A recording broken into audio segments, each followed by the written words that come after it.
We'll call this meeting of the Lake Mills City Council to order for December 16th, 2025. Misty, would you please call the roll?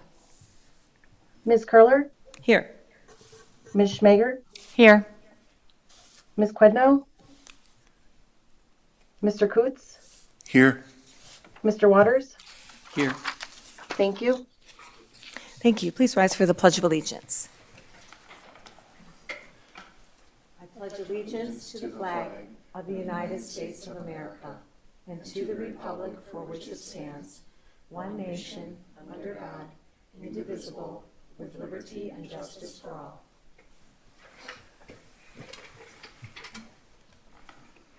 Our next agenda item is correction and acceptance of the City Council meeting minutes from December 2nd. Are there any comments or corrections? Oh, okay, seeing none, we'll accept those into our public record. Then we have board and committee reports and acceptance of board and committee meeting minutes. We have Public Works Board from November 11th, Parks Board from November 10th, and the Economic Development Commission from June 3rd. Any reports from anyone or comments on the minutes? Mary.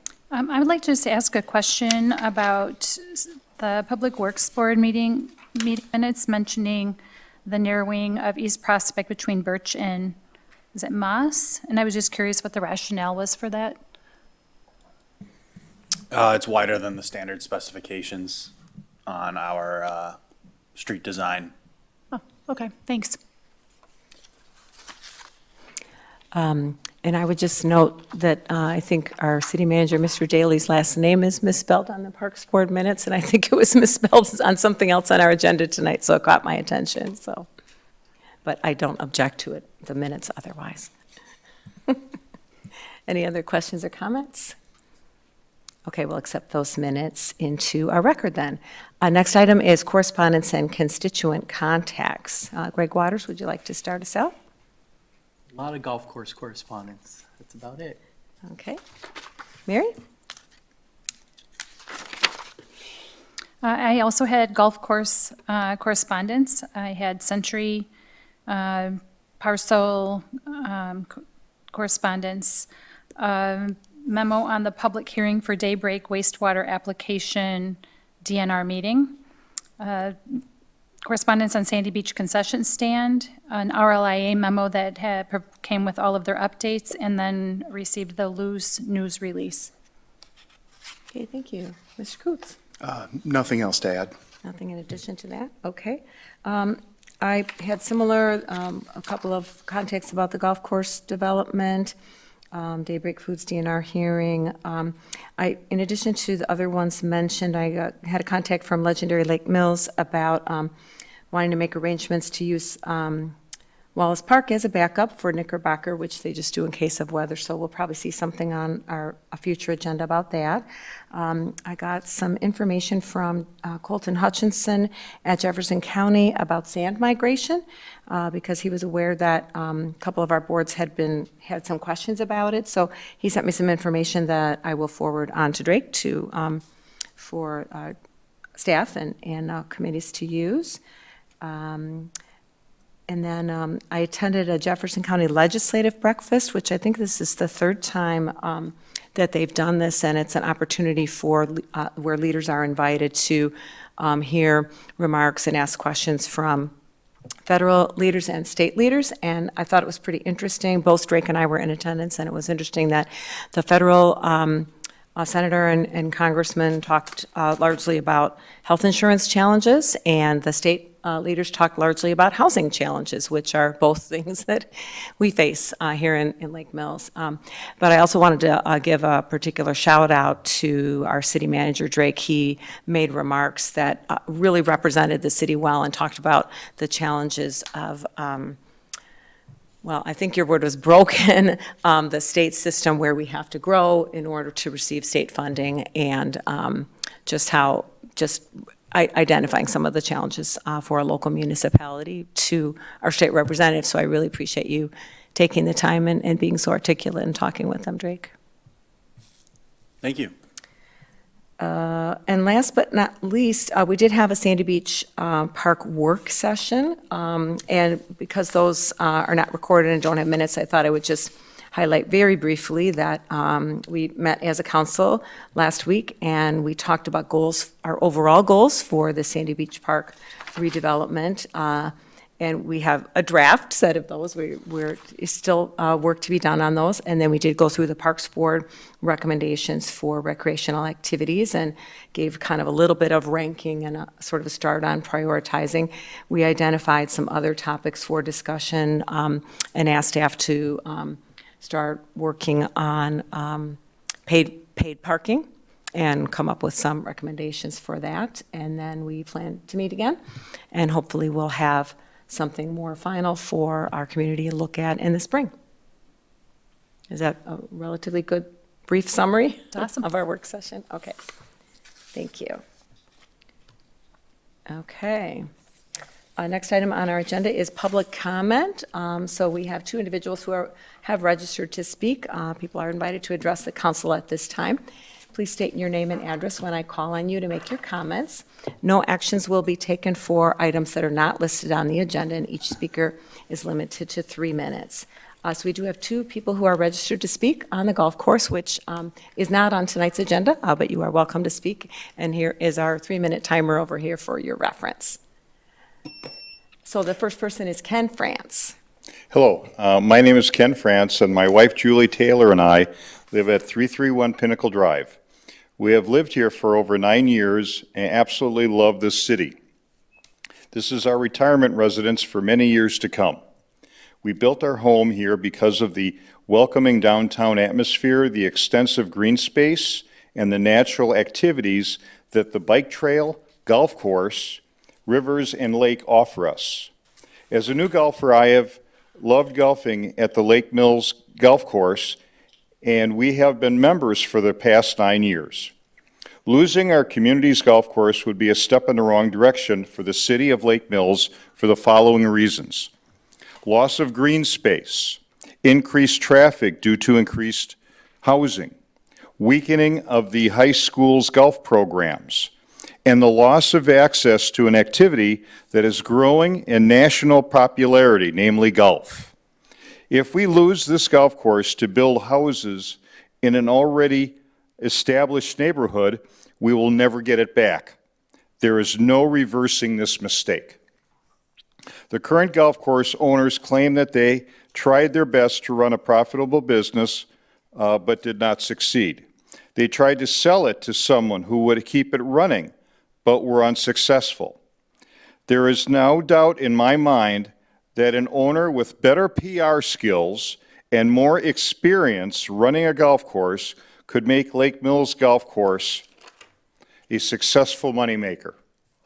The current owner's failure to succeed is no reason to change the current zoning. The future land use map for 2040 shows the golf course as part of a fully developed neighborhood. Room for future housing growth is shown on the northeast, southeast, and eastern outskirts of town, so there is ample room for expansion already planned for. In closing, the Lake Mills Golf Course has been an important part of our city's legendary identity for many years, and losing it would be a tragedy. Thank you. Thank you, Mr. France. Our next registered speaker is Julie Taylor. I'll just reset the clock here for you. Go ahead, Julie. Okay. Good evening. My name is Julie Taylor, and I live at 331 Pinnacle Drive. I would like to thank all of you for your time, effort, and commitment to the City of Lake Mills as City Council members and public servants. I'm opposed to the housing development proposed for the Lake Mills Golf Course. I have been extremely grateful to decision makers from years past who had the foresight to choose preserving land and natural areas over development. Often these decisions were not considered economic, efficient, or even reasonable at the time, but years later proved to be in the best interests of everyone. This has been true for Lake Mills. Some examples are included in this book. It's called Lake Mills, 1881 to 1936. I checked it out of the library. It was written in 1936 by Paul Garricky. I don't know if I'm saying his name right, but he was a street commissioner for 25 years and a mayor for 7 years. Mr. Garricky notes that Commons Park was bequeathed to Lake Mills in 1842 by Chester Patterson. Then the rights and title to the park and all the unsold lots in Lake Mills were bought by Mr. Miles Millard, who later specified that if the park was used for anything but a public park, it would revert back to his heirs. And today we have a beautiful city centerpiece because of this past decision. Mr. Garricky also explains that Tyranena Park was given to Lake Mills by Reverend and Mrs. E.G. Updike in 1918. But the gift needed to be accepted by the city council. The council tied at 3-3, so Mr. Garricky, who was mayor at the time, cast the deciding vote in favor. In the book, he writes, quote, "I was heart and soul in favor of accepting the park, and so it was one of the great pleasures of my life to cast the deciding vote," close quote. He also writes, "If you wish to see beautiful scenery, go to Tyranena Park and see the beautiful sunset across Rock Lake. It will be well worth your while." End quote. How true this story still is today. It's also interesting that Mr. Garricky lists in 1936 outstanding new businesses, and he includes the, quote, "Tyranena Golf Course located near the depot," end quote. Clearly, the golf course has existed here for a significant amount of time. It contributes to the unique nature of our community. It is a valuable asset both historically and environmentally. It is a hidden gem that might need some polishing to bring back its sparkle, but it certainly should not be destroyed. I hope future generations will not be disappointed in decisions made today and say, "What a shame, this used to be a golf course," but instead be grateful and appreciative of the foresight exhibited by our current leaders in deciding to preserve the Lake Mills Golf Course. Thank you. Thank you. Okay, that's our last person who is registered to speak this evening. Thank you very much. Next agenda item is the city manager's report, and we have quite a few of our regular monthly financial statements and other reports. Drake, is there anything you want to share with us tonight? If there's any questions tonight, I'm happy to take them. Any questions for Drake? Okay, seeing none. I will just note, Misty, for the record, that Michelle Quedno did join us during the public comment period, so you can include that in the notes. She's here. Okay, if there's no questions or comments on the city manager's report, we will move on to council business. And our first item is discussion on canceling the January 6th, 2026 meeting. Drake, you want to kick that off? We don't anticipate any timely items that need to be on an agenda on January 6th. It is typically a difficult agenda to get put together as staff is out for holidays. So absent any pressing items, staff is comfortable if the city council would choose not to meet. Does any council member disagree with canceling the January 6th? We don't need a formal motion. You're just indicating to us that you don't have anything pressing and you're recommending that we cancel. Any concerns, Mary? Well, I have a question. Would that be an opportunity for us to do our second working session on Sandy Beach regarding the food and beverage topic that we had discussed as a next step in our working session last week?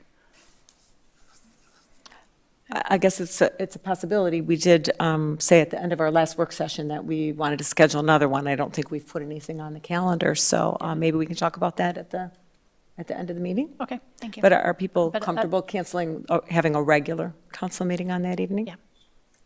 I'm okay as well. Okay, sounds good. And then that's good to be aware of as we go through the rest of our agenda tonight in case there's anything that we want to carry over. If there's no objection, I'm going to propose moving a few things around this evening just because of the folks that are here, staff and agents. So I'd like to skip down to E and F, which are the Brookstone Phase 9 items, and then go down to the the Ordinance 1286, the zoning amendment, and the associated GDP. So that's the Mangan proposal. People be okay with moving those 4 items up? Okay, so our next item then would be letter E, Resolution 25-76 for the final plat for Brookstone Phase 9. So Misty, would you read that title for us? City Council Resolution 25-76, final plat approval, Brookstone Meadows subdivision, Phase 9. Okay, can we have a staff overview before we take a motion? Sure. Our design engineer is here if there is any specific questions related to the design. This is the final phase of the Brookstone Meadows subdivision. It'll be 19 single-family home lots, built out in largely the same manner as the previous phases have been. The Plan Commission did, and the Plan Commission and the Public Works Board both recommended approval. Great. Are there any questions regarding approval of the Phase 9 final plat? I'll move to approve City Council Resolution 25-76, final plat approval for Brookstone Meadows subdivision Phase 9. Second. So we have a motion by Greg Waters and a second by Michelle Quidnow. Any further discussion? Okay, seeing none, Misty, would you please call the roll on Resolution 25-76? Ms. Schmager? Aye. Ms. Quidnow? Aye. Mr. Coots? Aye. Mr. Waters? Aye. Ms. Curler? Aye. Motion passes 5-0. Thank you. So then next, let's go to letter F, which is Resolution 25-77. Misty, would you read that title for us? City Council Resolution 25-77, bid package approval and authorization to bid, Brookstone Meadows subdivision Phase 9. Okay, so I see Matt Haslett has come to the microphone, so you have some information you want to share about this? Yeah, so our last phase here, Drake was kind of alluding to it previously. Very similar to Phase 8 with the cul-de-sac. We are, as you kind of page through the drawings, we are stopping short of Harvey Road with this phase. That is planned to get picked up with the Harvey Road reconstruction next year. Along with Brookstone Phase 9, again, very similar, nothing too new or out of the ordinary for this phase. We are adding Brookstone Drive extension off of American Way. That's 4 lots, single family, on the east side. Again, there's not a whole lot of complication to this project in general. I can run through a couple of numbers for like an OPCC and everything if you guys are wondering about that as well. The CIP is for 2026 for Brookstone Phase 9 is 1.25 million. Our engineer's OPCC currently is 1.08 million. So we're currently a little bit under. We obviously try not to have an OPCC higher than the city's budget. Just in case, something happens, right? We don't want that. So we are planning on bidding in early January this year. We're going to advertise on December 31st with a bid opening on January 22nd. So there's an early window here that we're trying to encourage contractors to bid early. A fairly, wide open green space project, a good project for a contractor to put some good competitive bids on this project and hopefully start, late winter, early spring and get some lots ready to build by the summer. Thank you. Any questions for our engineer on this project? No questions? I'll just say thank you for bringing this forward at this early time. I think it's a great strategy to try to, get on the contractor schedules early, and hopefully that means we'll get a good price. And just for council kind of knowledge, we will be coming to for Prospect Street soon here in January to hopefully follow Brookstone pretty closely and hopefully for competitive bids on that. But that'll be a bigger discussion with a few items on that project. So Great, thank you. Okay, if there's no further questions, Misty, would you please call the roll on Resolution 25-77? I'll move to approve. Oh, I'm sorry. Thank you. City Council Resolution 25-77, bid package approval and authorization to bid Brookstone Meadows subdivision Phase 9. Second. Okay, we have a motion by Greg Waters, a second by Mary Schmaker. Thank you, Greg, for making sure we had a motion. Any further discussion on Resolution 25-77? Okay, now, Misty, would you please call the roll? Ms. Quidnow? Aye. Mr. Coots? Aye. Mr. Waters? Aye. Ms. Curler? Aye. Ms. Schmager? Aye. Motion passes 5-0. Thank you. Okay, so now, as I indicated earlier, I'd like to move down to letter J on our agenda, which is Ordinance 1286. And then we'll do K right after that. Those are sort of companion pieces. So, Misty, would you do the third reading of Ordinance 1286? Ordinance 1286, amending City of Lake Mills Ordinance, Section 660-44, official zoning map, City of Lake Mills, Wisconsin. Parcel identification number 246 is 0714-0734-025. Owner Robert Mangan. Vacant land east of Brewster Drive and northeast of Tyranena Park Road, Lake Mills, Wisconsin. Thank you. So this is the third reading, so we can take a vote on this evening, but I see we have our consulting planner, Dustin Wolf, here, so we'll let you go ahead, and also Mr. Mangan's agent, Chris Carr, I see is present. So, Mr. Carr, did you want to make a presentation or just be available for questions? I'm just available for questions tonight. Okay, thank you. All right, then we'll turn it over to Dustin. Okay. At the last meeting, you'd asked for kind of a brief presentation on, I think it was more of like a recap on kind of where we're at and how we got here and such. The memos that we've put together for Plan Commission, obviously they've been brought forward for council and available online, kind of do have a brief summary of the kind of development process over the last now 11 years related to this site. So the original development, which I'm sorry on this graphic is a little difficult to see. The existing Rock Lake luxury apartments out there were developed in 2014.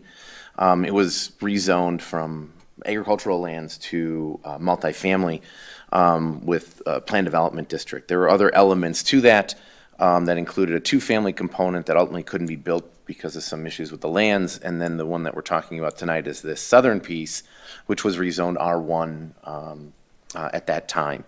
And so you can kind of see how the site laid out at that point. The lands went through a series of iterations over years, tweakings to the planned development district, but ultimately we have about 144 units out there along the interstate and kind of where Brewster Drive dead ends. I'm going to show you just very quickly a series of kind of graphics that highlights kind of the kind of iterations to kind of where we've gotten to, what's come to the council. At the July meeting this past July at Plan Commission, the public hearing was held on this proposed rezoning and general development plan. This was the single-family layout that was approved. It was not platted. So I want to make that very clear. It was not preliminary platted. It was just shown as a detailed element of the planned development district at that time. It was part of the certified survey map, and it had these lines, but it was not a platted single-family development. This was done because there are utilities that run through that site. We need to understand how this was going to develop in the future. When you look at an aerial, you can see kind of the emergency access that's out there. That was required as a part of the original development plan, and it includes water in there to make sure we had a loop water main. So that goes back to 2014. Kind of fast forwarding a little bit to around 2022, late 21 and early 22, they did start coming back in with some proposed changes to the single family site. And there's certainly been a lot of discussion about should the city pivot from the kind of expectation for this planned development district that there will be a single family component. They brought forward this development that showed a series of single family lots and then On the north end in the colored area was some multifamily. That didn't go forward for a variety of reasons from their end. It certainly wasn't a layout that the staff was very happy with. It just didn't have the elements that we look for when a development occurs. And there was still discussions with Plan Commission on whether or not they were willing to change from full single family. That time they weren't enthusiastic about this development plan and ultimately didn't give it a positive feedback at that time. Then they came back in '23, going into '24, with more large footprint multifamily buildings and a series of duplexes, because they did get some feedback on transitioning from the Plan Commission with concept reviews. Again, this is one that the staff and ultimately the Plan Commission weren't enthusiastic about, needing to transition away from the 14 unit buildings in the north on the existing development as we get to the single family, which is in the town on the south end. But again, too many large footprint buildings out here, didn't have a lot of creativity in design, didn't have unifying features, but continually kind of having meetings with the Plan Commission. Came back with some smaller footprint items. I'm just really trying to show that there was an iterative process to getting here. Mr. Kunz understands this. He was involved in all of this. It's been a long road to get to where we're at, and I just want to show that there certainly has been a lot of time and energy expended by staff and Plan Commission on this. Plan Commission gave them more feedback on smaller building footprints, having them feel unified, not just kind of isolated buildings that you would drive up to, but it felt like a neighborhood. This is our last iteration that came to Plan Commission and ultimately to the council this year. This was from July and kind of onward, and then there was a series of changes that we've kind of requested as a part of that. The other moving piece to this was the need to change the future land use map, which was changed back in September from just single family to our planned neighborhood district, which still allows only single family, but also allows a mixture of housing types. And again, this is duplexes or single family attached, smaller footprint multifamily, and then some larger footprint multifamily as you get to the north. Again, there's unifying features in the center of recreational space, area for congregating, kind of their own, I'll say, private park within there, sidewalks throughout and such. There were still some changes that we've highlighted here that the Plan Commission made recommendations to. That is a part of a resolution. I'm looking at Dan on this.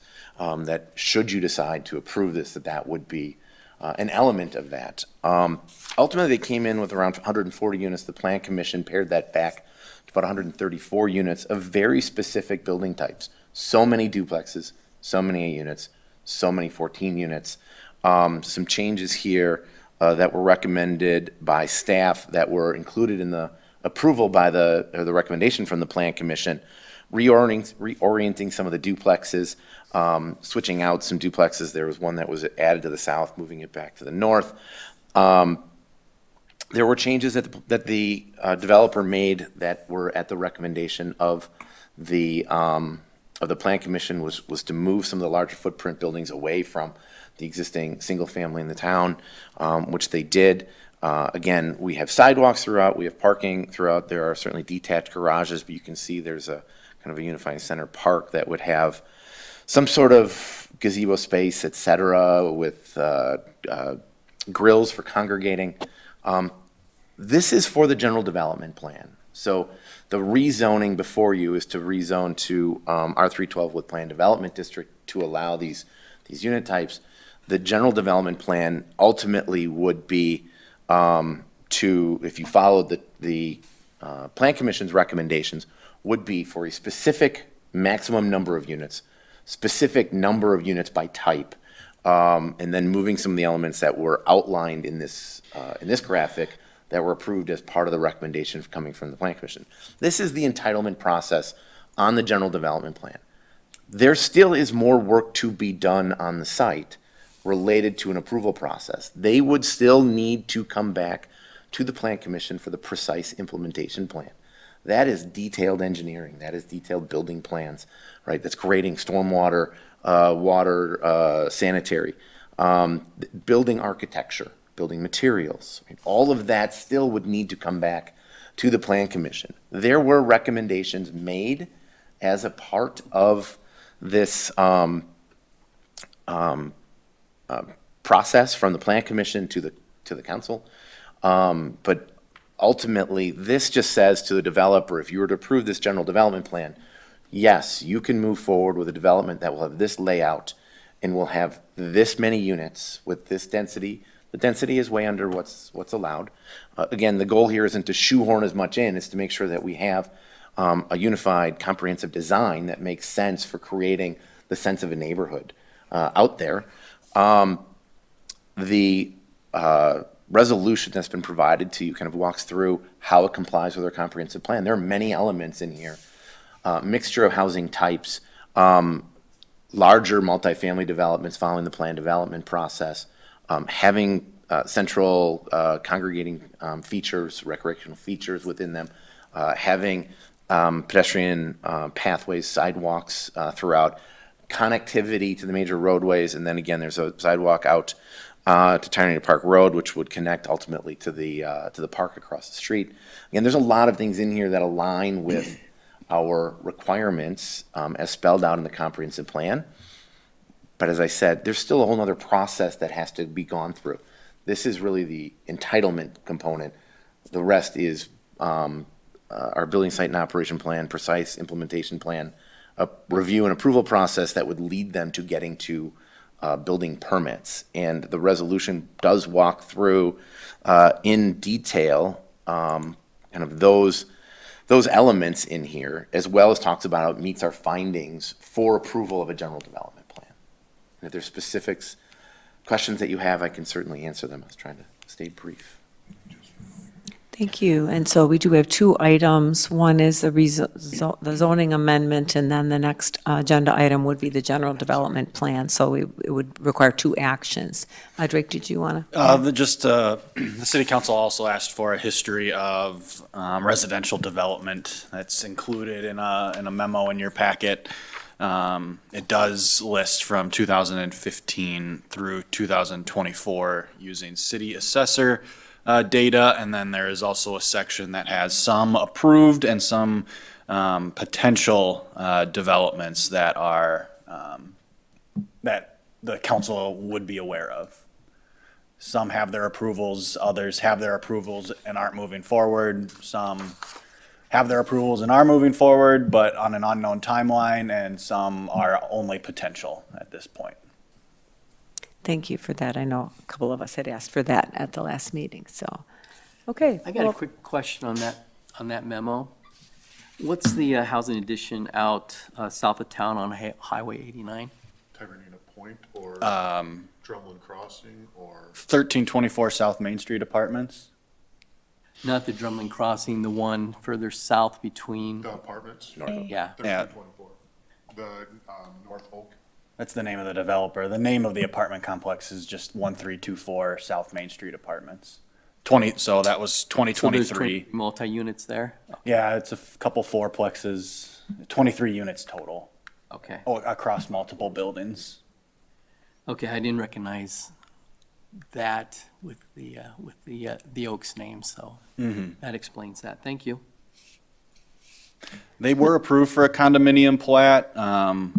It was never proceeded to recording by the owner. The council did adopt, at their request, they applied for a condominium plat and it was approved. I would have to check the timelines, but it's possible that has expired by this point. Michelle, did you have your hand up? Well, first, I do want to say that this, the hyperlink, and maybe I'll just reload the page, but the hyperlink for the staff report, okay, got updated, and that's why I couldn't get to it. I do have a question, Dustin, about the picture that you were using previous to this with the red boxes and the red lines and things like that. Is Yes. that that one? I am having a hard time visualizing what that final product would look like with all of that in there. Is there a final plan with all of those changes within them? We do not have that from the developer. Oh, okay. So again, this is a recommendation this was a staff recommendation Yeah. out to the Plan Commission. The Plan Commission reiterated that in their resolution, Mm-hmm. their approval.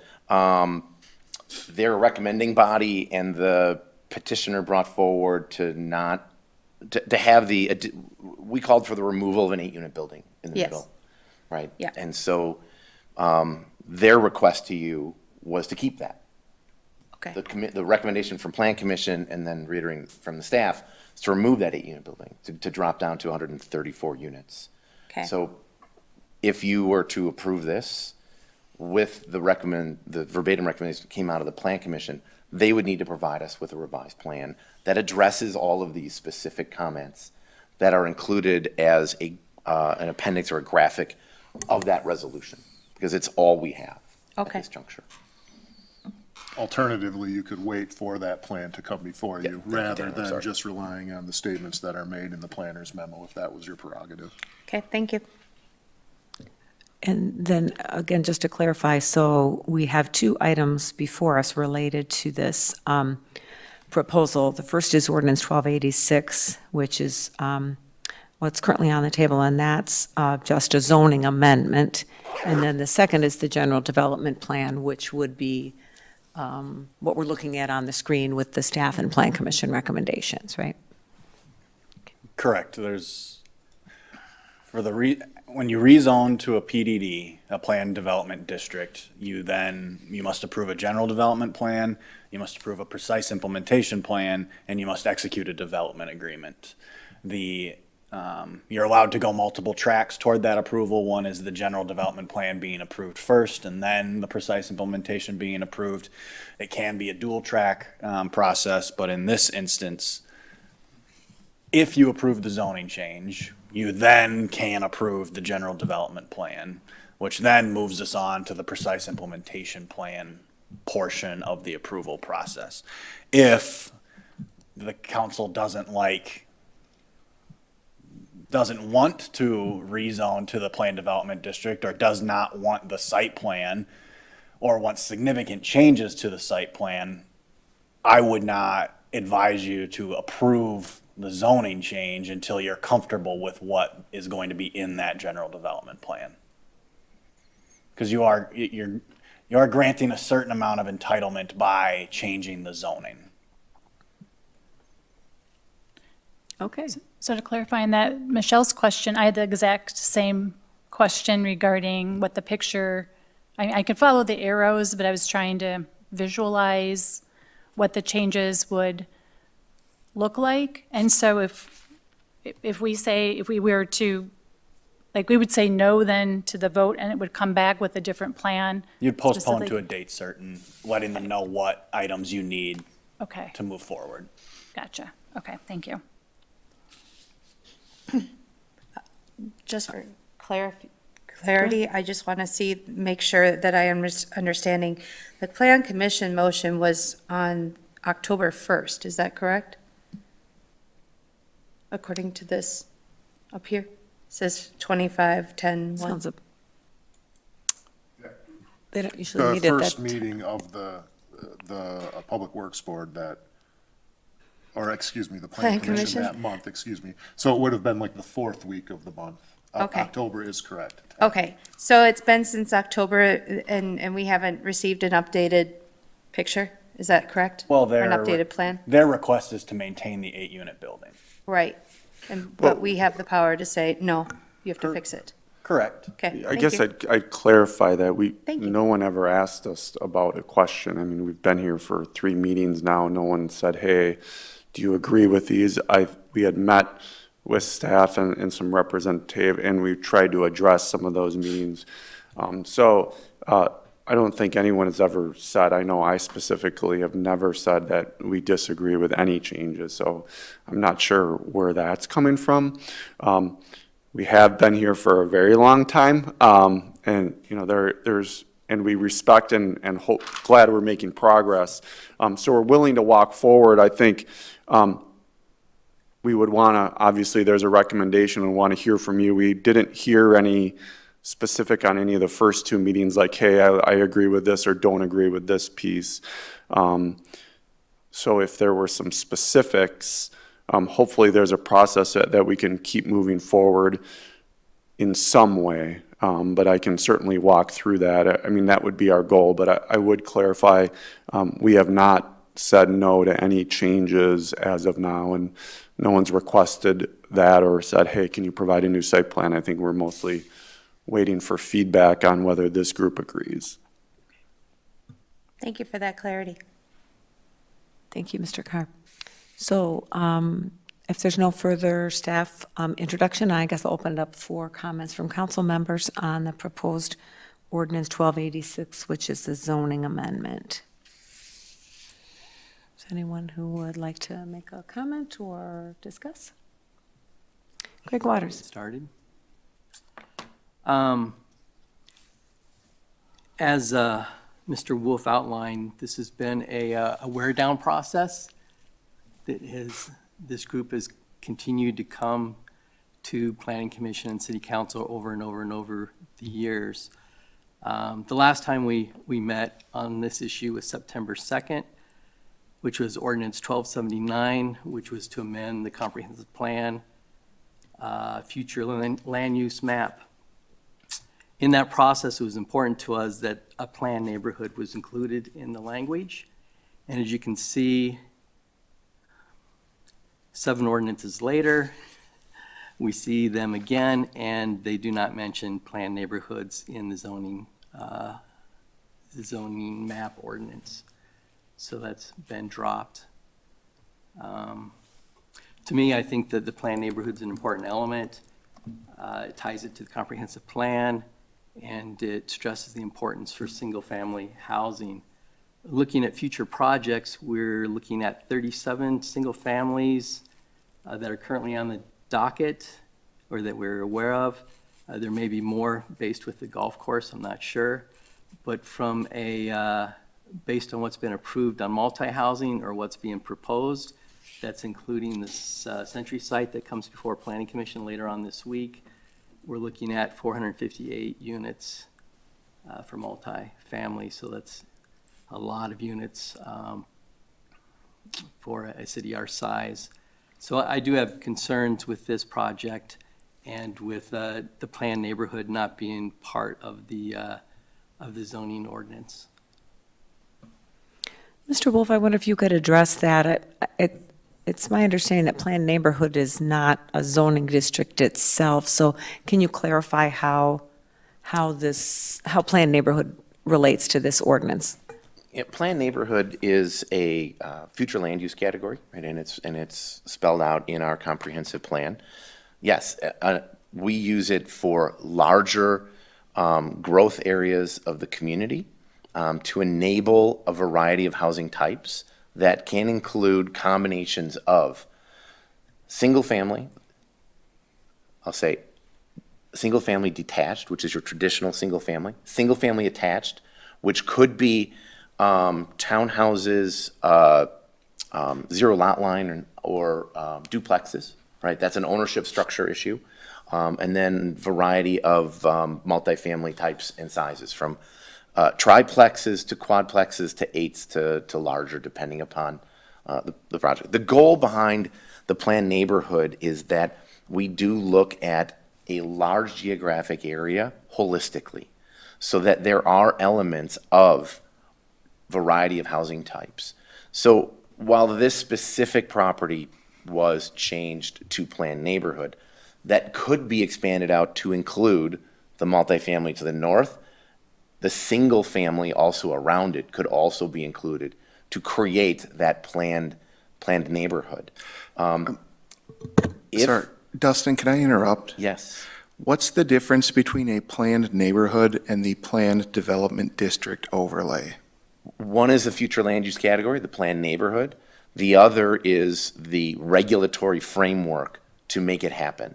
The comprehensive plan very clearly calls out that large multifamily developments, and including planned neighborhood developments, should likely be done by planned development district. It gives the municipality the greatest amount of control and flexibility for both the community and the developer to make certain things happen. We do not have a zoning district that allows for multifamily and single family on a single property.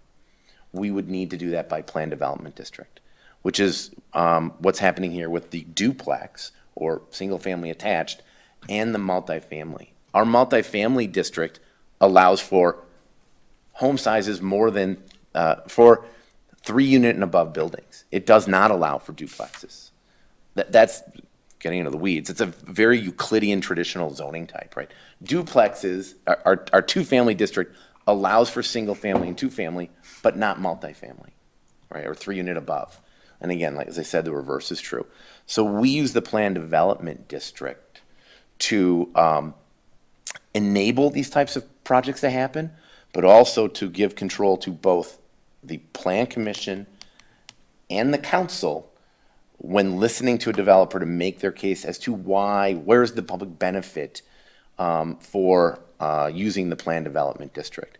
Because if we just have straight zoning, I'm going to look at the city attorney on this. If we have a district that says multifamily and it allows single family and two family and duplexes and, and multifamily within it, if someone comes in and wants to do single family, you would let them. But if they only want to do multifamily, you would have to let them. How would you stop them? Yes. So we use the plan development district to give control to the community, flexibility to the developer. If they meet certain criteria, thresholds, right, goals of and policies of the long-range plan, the comprehensive plan, design features that are desired by whether it's planning or public works or engineering, design elements, architectural elements desired by the plan commission and the council. So I like the idea of a planned neighborhood, but not necessarily the idea of multi-housing in this community. And that was when we talked, I guess, when we talked about Ordinance 1279, maybe that's why we added the planned neighborhood language. I just don't feel as comfortable, I guess, with this type of language for some reason. With regard to the ordinance itself, the action that the ordinance specifically contemplates is an amendment of this area, this lot, that is currently zoned R14, solely single-family, to R312, which is our multifamily designation, with a PDD overlay. So I think respecting actually like what the process is there is kind of the initial point to the discussion that you're engaging in. That is a formation document that says this is now zoned multifamily with a PDD overlay. You have to comply with the terms of the plan development district requirements in the code, but you have rezoned this property as fit for multifamily development. So with the PDD overlay, it's basically forcing them to take an additional step of approval process? Certainly, through the GDP, the general development plan, and the precise implementation plan, which is yet to come, with regard to their plan. So the other step that you've previously taken, the amendment to the future land use map, which you did by ordinance, changed the future land use map designation from single-family only to a planned neighborhood development. The council kind of gets to decide what a planned neighborhood on this site looks like. This is one option to them based on what this developer has brought forward, along with his request to amend the zoning from R14 to R312 with a PDD. That's where you're at. The future land use map has been amended. Right now, you have a zoning ordinance amendment in front of you to allow for multifamily housing in accordance with the plan development district. And then they have a plan that is currently in its general development phase form that has been presented to you that you may comment, you may authorize by resolution today on the next item. But right now, you're looking at the ordinance. So my opinion is that to add the planned neighborhood language to the ordinance specifically isn't necessary. Based on the future land use map amendment that you've already taken, you have said this lot, this specific lot that we're addressing, is fit for planned neighborhood development in the future. What that is, we don't know. And that's why you're looking at an ordinance change regarding the actual foundational zoning of this property. And on this ordinance 1286, which is the zoning map, Yep. we're not critiquing the development itself at I this don't, point. I don't think so. I think having the conversation with both items, and I'll let Drake speak on this, having the conversation with both items in mind is appropriate because you would only change the zoning, the base zoning of the property if you have a reason to, if you have a plan that you're willing to move forward on. Go ahead. So, yeah, the benefit of the PDD to the city council is that you maintain control over the specifics of what gets built there. So in a small component of this plan, right? The PDD is what allows the developer to put in duplexes next to 8 units, next to 14 units. But the PDD is also what allows ultimately the city council to say, this 8 unit is going to be a duplex. So that is the negotiation back and forth, is flexibility to the developer, but control by the policymakers. My advice to you, to maintain the maximum amount of control that you can in this process, is if you are not comfortable with the site plan as designated in the general development plan, to not approve the zoning change. Because I believe you would lose some amount of control over that. You would have, at the very least, you would have acknowledged that this zoning change, this is now a planned development district rather than an R14 single-family development. So I think the council should have a comfort level with the general development plan prior to adopting the ordinance change. So I do believe that, yes, as part of the ordinance change, you can offer feedback and critiques and requirements to the developer to amend their GDP and withhold your approval of the ordinance change until you are comfortable with the plan that's been presented to you, that is essentially what will get built out under the regulatory framework of the planned development district. So, I would like to add a comment, and then I'll call on you, Michelle. So in Ordinance 1279, which the council adopted a couple of months ago, it does very specifically say, and I think Attorney Drescher alluded to this, that that ordinance was amending the future land use map from single-family residential district to planned neighborhood. And then it went on to say, in accordance with the proposed rezoning of the subject parcel from single-family residential district to multifamily residential district with the planned development district overlay. So I think that was, or should have been, all of our understanding that the step we took with Ordinance 1279 was going to be leading to the zoning amendment that is before us tonight, and the same terminology was used there in terms of the zoning district that was defined. So I think this is the next step. I think we've had at least one that I can think of in the last several months where we approved a land use map and a zoning amendment change without seeing a general development plan for a project where that wasn't required. So this gives us a little more insight, and because we do have a planned development district, I think we want to see the general development plan and be able to comment on it. I personally am comfortable approving the zoning amendment and then working on whatever changes we might want to see with the general development plan, and give that feedback tonight. Michelle? I kind of agree with you and I kind of don't. In listening to the recommendations of city staff, I'm wondering if it would be best for us to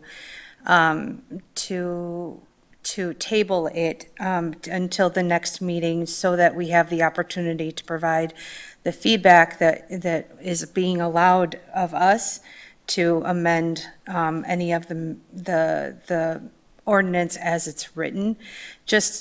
I understand that we've had this in our possession for the last 3 meetings. I think up until today, I didn't understand that I had the ability to say, no, this is what I want this to look like. And perhaps that would address some of your concerns, Greg, with regard to what does this look like and how is it this is going to look? Because in all honesty, what I'm hearing you say is that you don't want to have another building of apartments. That multifamily feel seems like it would be an extension of what's over on Brewster versus having, if it's an 8-unit, that those would be like 4 duplexes or something to that effect. I'm only speaking for myself. I personally would like to take a look and really sit down with the pictures that there are in here and say, this is what I would like to see in this spot. But if that's not something everyone else wants to do, then I guess I can be the minority. Greg Coots or Mary, did you have any comments? Sorry, I'm not looking over this way regularly. I was on the planning commission for several years before transitioning to the council. I saw several of the old iterations of the designs. The one thing that always stuck out to me was that the idea was this part of this piece of property was supposed to be, in my mind, it was always supposed to be transitional in nature from, the bigger, development to the single family homes. That in whether it was zoned single family years ago or whatever that was, the transition always seemed like the important part to me. The plan that we have that we're looking at now, and I haven't been at the last several months of planning commissions, now being on council instead, but it certainly seems like it's transitional in nature, which is what I always thought the spirit was supposed to be. And if the planning commission is recommending a particular plan, I would trust the work that they've done and the effort that they've put into it. Listening to, we've had there hasn't been a shortage of community feedback on this. So if they've been able to work something out, I would support what the planning commission has come up with as far as general terms. There may still be specifics to be hammered out, but I would feel comfortable with something if the planning commission feels comfortable with it. Mary, did you have some thoughts? Yeah, I have quite a few thoughts, actually. When I first looked at this as single family, I actually had quite a few concerns, given that it appears as if the original Rock Creek development didn't have the size design that from largest to smallest to get into this being full single family. And that the particular homes that would be adjacent to the lot line on the north side here, I don't know if you can move that picture down, but yeah, up there. Yeah. No, go back up. No, the one you were on, Dustin, please, just to the top of the picture. Just scroll down so you can see the top of the picture. There we go. So that very large, there's some very large apartment buildings. And so in the spirit of the transition, I guess I would have expected that parcel, which was multifamily, to have the transition embedded to lovely, in my ideal world, take us and buffer us nicely down into a single family. So in the absence of that, I feel like that portion where we have the retention pond and that first larger unit would have been undesirable single-family homes right up next to the big apartment, the biggest buildings there, especially that one that's kind of at an angle. So the transition of this plan, I think I like, because it meets that recommended policy that says, going from higher size to lower, from multi to small. I think this fits the spirit of it. And I look at it as the duplexes as being like 18 single-family homes, because there's nine, they're single-family attached, so it's like 18. This could have taken 60, So if we were trying to, I'm kind of going to the conversation we had a few meetings ago, Greg, about like, what percent would you kind of want in a planned neighborhood? And it has roughly in our comprehensive plan, although I know it wasn't precisely talked about, but if around half of we want around half in a planned neighborhood to be single family, this is around 30% of duplexes. And I know it is a housing product we do not have, and it is in our comprehensive plan that we desire it. I have talked to a lot of constituents over the course of the time I've been on council who've said they would love a single-story, kind of low-entry, zero-entry vehicle, a housing product. And so I like the fact that that is what is a part of the offering. Now, in my ideal world, I would have more of them in lieu of the multi-unit buildings. I would like, now, is it 50%, so you'd have 15 instead of 9? Is that feasible? Is that something that would meet the needs of the developer? But I feel, and I like there's some aspects too, I've heard from some of the residents that live along there, like pondering a little bit around having a neighbor in their backyard. But I feel how the developer has addressed even the big berm. If you go out towards Oconomowoc, Delafield, there are some spanking cool neighborhoods, and they all have berms with trees on it. And if you drive or walk through those neighborhoods, it actually, I like it a lot better than having a neighbor's back of their house, like right in my backyard, which they would have if it was a normal single-family development, because they wouldn't be required to have to put a berm in. So I think there are a lot of aspects that I address the concerns of the neighbors.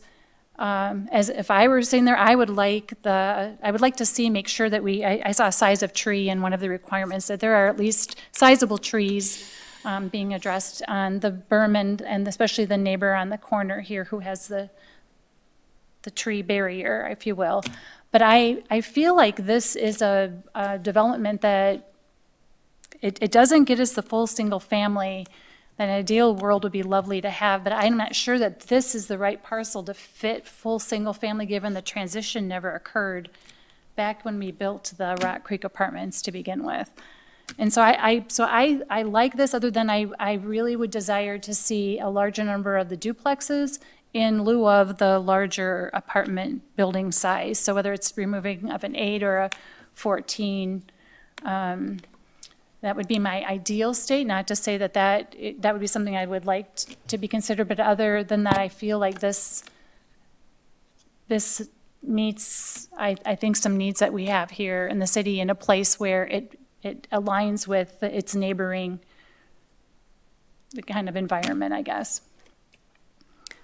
I wanted Those are to my add, thoughts. I appreciate the comments about transition, which I share.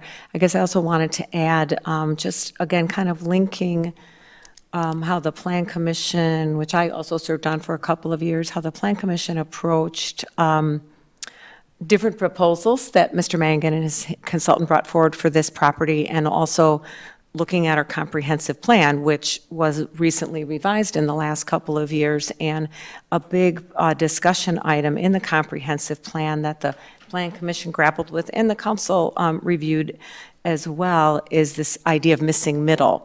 And so we haven't actually made any ordinance changes or specific I guess ordinance changes. We haven't made any ordinance changes to make it easier to develop the missing middle. And so I think we had several conversations at Plan Commission saying, this is a way or a path to sort of accomplish some of those goals of the missing middle. And as you said, Mary, having the variety of housing sizes, having something that has more of a neighborhood feel.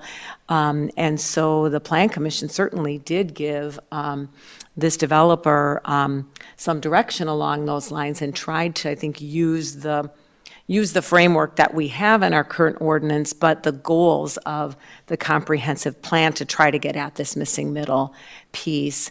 And as I agree with you, Mary, also and Greg, the transition idea to have that transition. So I feel that this is, within the confines of our current ordinance, this is a way that we can kind of tackle and provide that missing middle. So for me, I'm in support of the ordinance change or the ordinance for the zoning amendment change, and I agree that we can give some additional feedback on the general development plan if there are things that we would like to see changed further. Great. Mary, on your math, I may be doing my math different than you, but I look at the 18, if you're considering the duplexes as single family, 18 units divided by 134 is roughly 13.5%. Oh, I was just doing it based, By buildings or something? well, I don't was know. doing it by, we could have 60 single-family in there, and instead we're getting 18, which is 30% of 60, roughly. So I was doing it off of what if this was full single-family, all single-family, what percent? And I was, yeah, and then it's hard doing, the units drive me crazy because it's like you have area and you've got, if I look at it, it's like is it a third? And so I was just trying to As far think as through. space. Yeah, so how do we choose on what, 50, the multifamily is, the way when we count it, it's challenging on the numbers because you have one building, but when you look about the people per unit, your numbers can go fast because you have one building that counts for a lot on the people side. So I was just trying to look at it as based on single family. If we had just 60 single family, and instead, if we had 50%, we'd have, 30, and that would mean 15 of these duplexes instead of 9. So we're kind of close to 50% based on what we could have had as it was straight single family. So I was looking at it more as a single family relative difference, Yeah. So not compared to the multifamily. So when you do look at the comprehensive plan, it talks about planned neighborhoods. It defines single family, it defines duplex, multifamily. So they categorize it as different. Yeah. And when they talk about single family, that's not duplexes. And when they're talking 50% for planned neighborhood, they're talking single family, Yeah. not duplexes. So just want to make sure we're Yeah. looking at things the same way.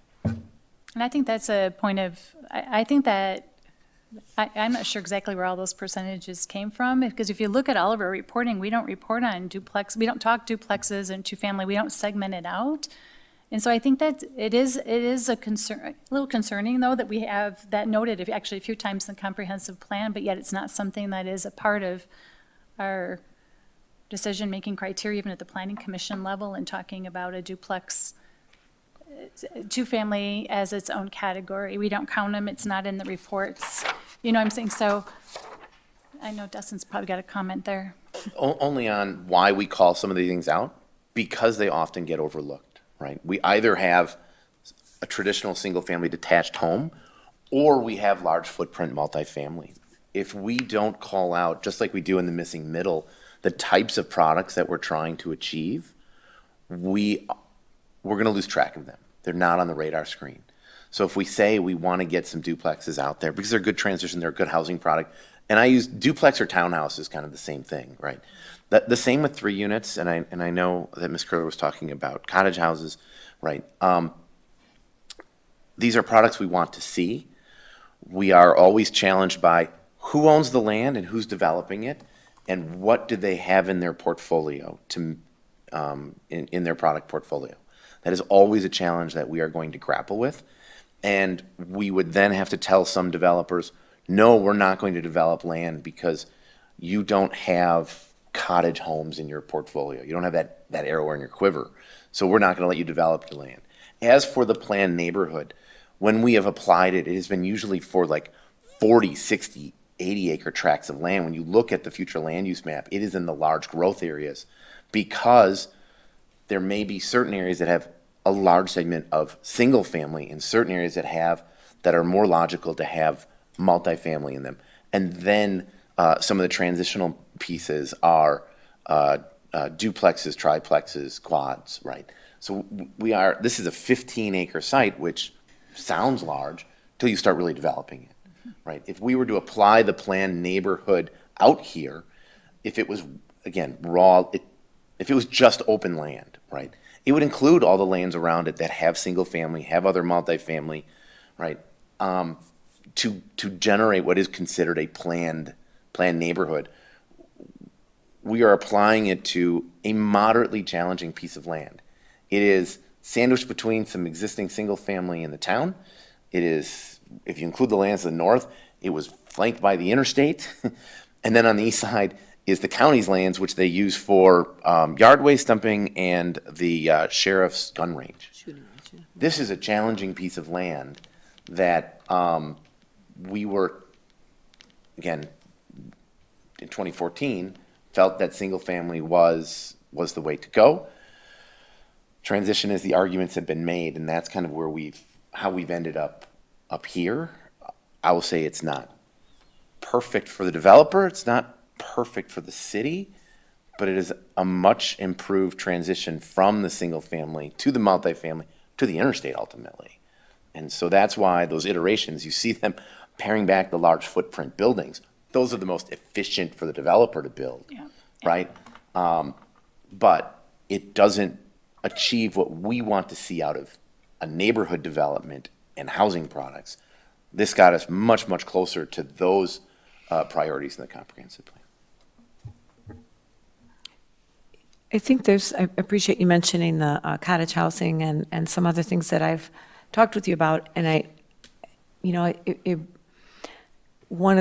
another thing, in addition to the challenges that you identified, is that the Planned Development District, while it has a lot of, gives the council and the city a lot of, ability to negotiate and get what we want out of the development, it's very nebulous and vague, and as I think Mr. Carr and his client can attest, they've been to many, many meetings trying to figure out what do we want, like what does the city want? Just tell us what you want, and then we'll bring that forward.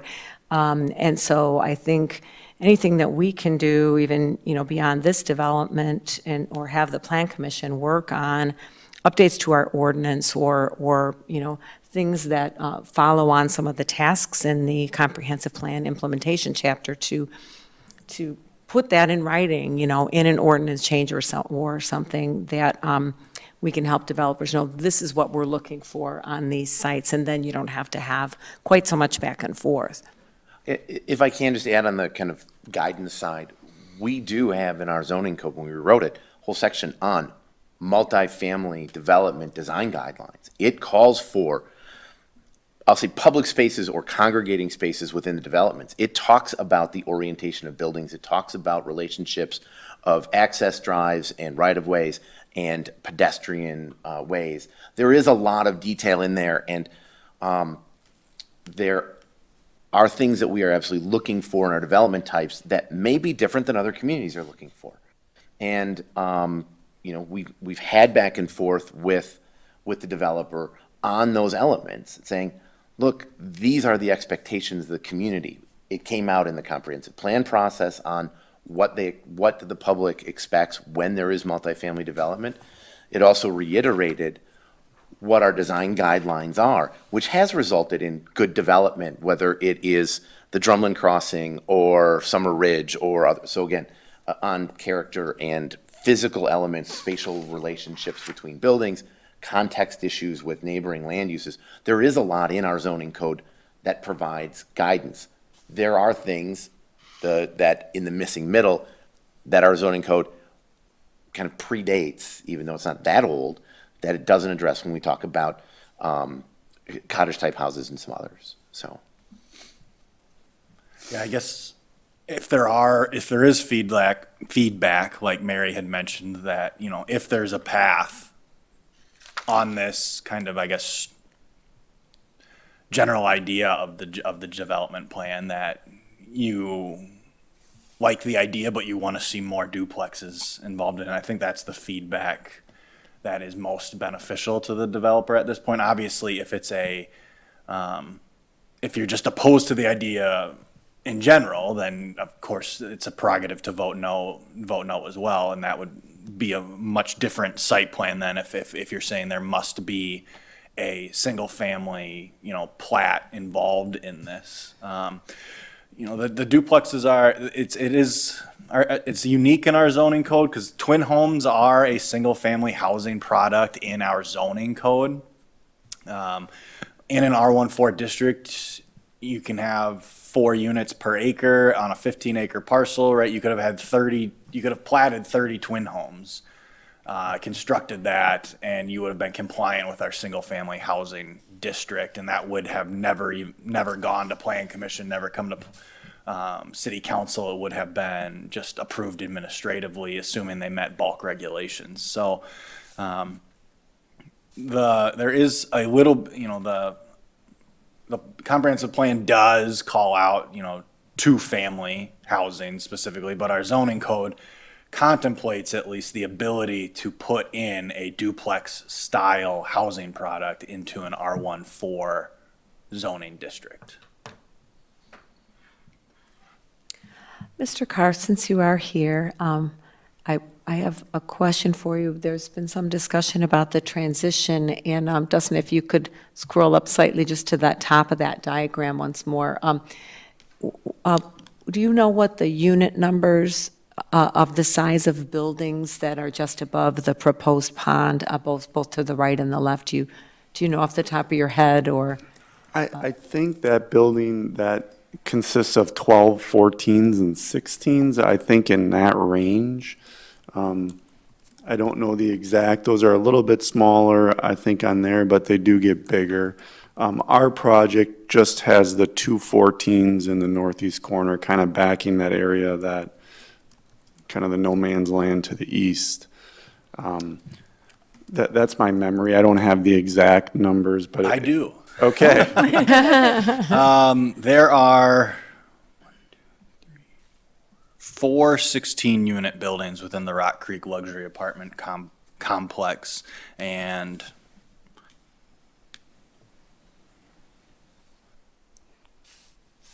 10 8-unit buildings. Where exactly they lay out, I don't have that for you, but the 144 units, there are 4 16-unit buildings and then 10 8-unit buildings, and I think that math works out. So probably then in this diagram to the And those upper are right prob- of the those pond, are those probably would be the the smaller 16s, ones. and Yeah. then the upper left would be the Yeah. 8s. Right. Okay, thank you. The 16s are located in the southeast corner Yeah. of the that's the one you said. northern development. Okay, the- and the that's- existing development. That seems to match what the aerial looks like on this diagram, so, okay, Yeah, thank I you. guess I would just make a couple comments. I think we're most likely closer than you have. If you go down to the marks, we've already, since the last meeting, the side-by-side, duplexes, everyone think them vertical, but they're actually side-by-side, one story. We swapped an 8 out for a 2, and I think you get, the staff request is just for us to rotate, and we don't have an issue with that. There's a comment about also, I think, rotating the one kind of on that little 7 area and closing that road. We don't have an issue with that one. There was a question about losing 1 2-unit building in there. We also think these are going to be popular. I think by spreading them out a little bit and pushing the 8 units, we can give the spacing, which I think the planning group wanted, and not lose one, because I do think it's important to have more of those buildings on there. Really then, the only question we're talking about is taking another 8-unit to a 2-unit.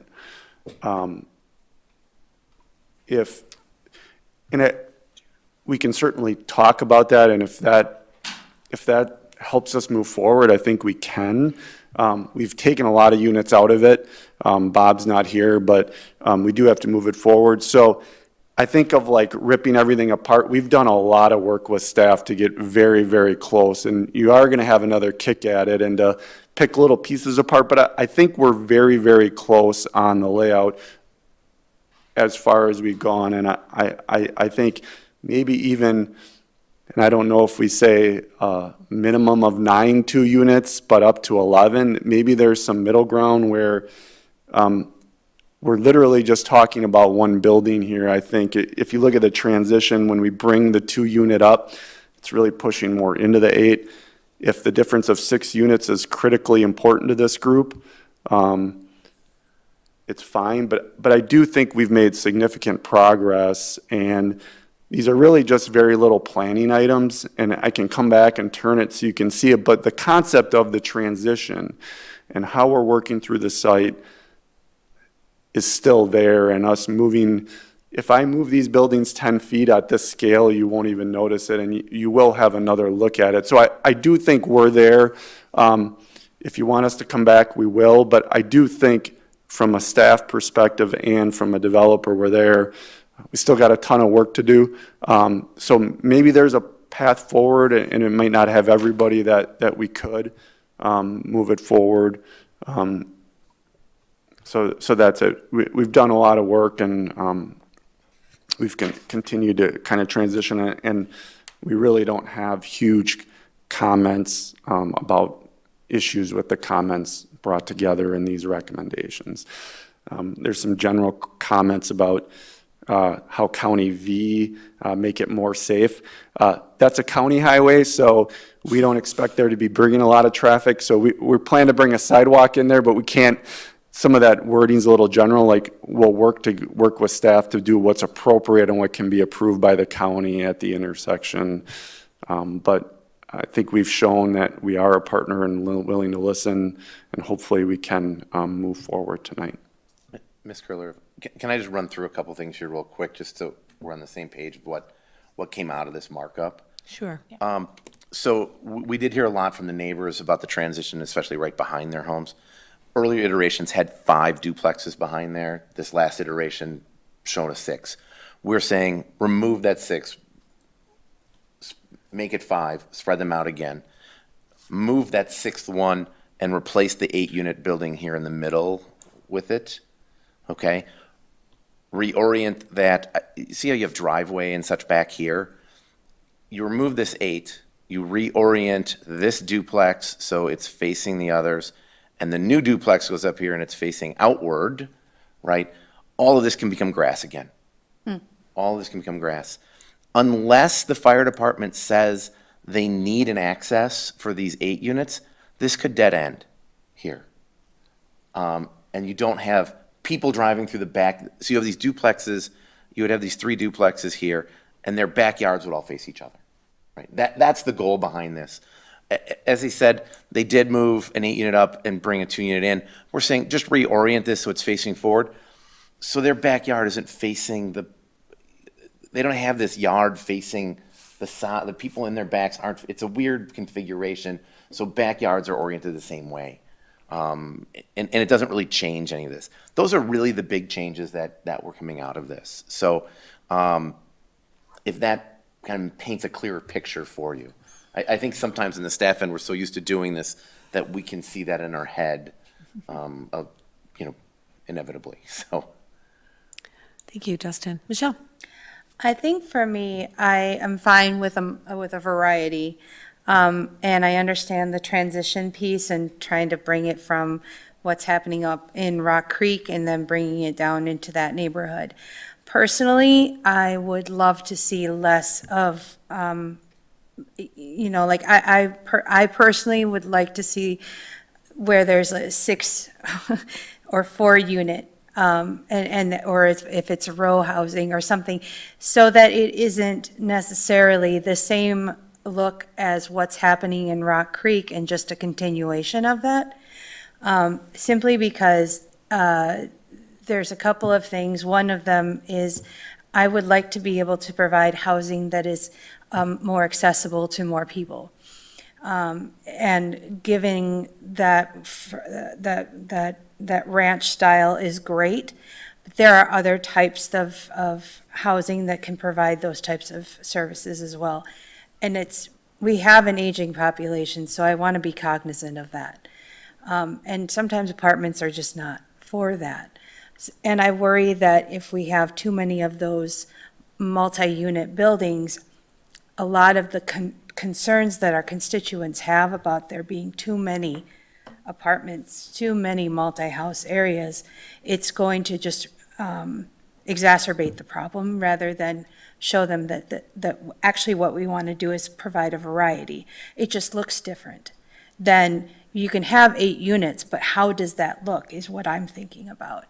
Yeah, I'm an aesthetics person, but that's where my brain is at this point. So if it's going to be an 8-unit, I would ask that it be an 8-unit that's not an apartment building. That's my feedback. Yeah, the only thing we could offer on that is we do expect the architectural feel to be much different than the current Rock Creek, and we've committed to that. So Okay. Visually, it will feel different. All those units on the bottom level are all ADA, so you can walk in and walk out, and then half of them go upstairs. So Yep. we are willing, and we've talked, and it's in the commission that visually and architecturally, they will look different than Rock Creek, all of the buildings, phase 1.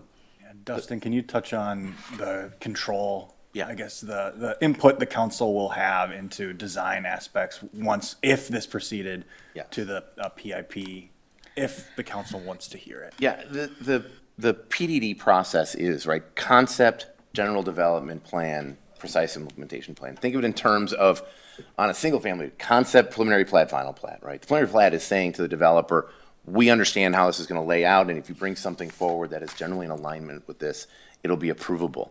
But whereas in a single family development, we don't know what each house is going to look like, the plan commission and the council have the control over the architecture, over the vernacular of the buildings, of the materials, right?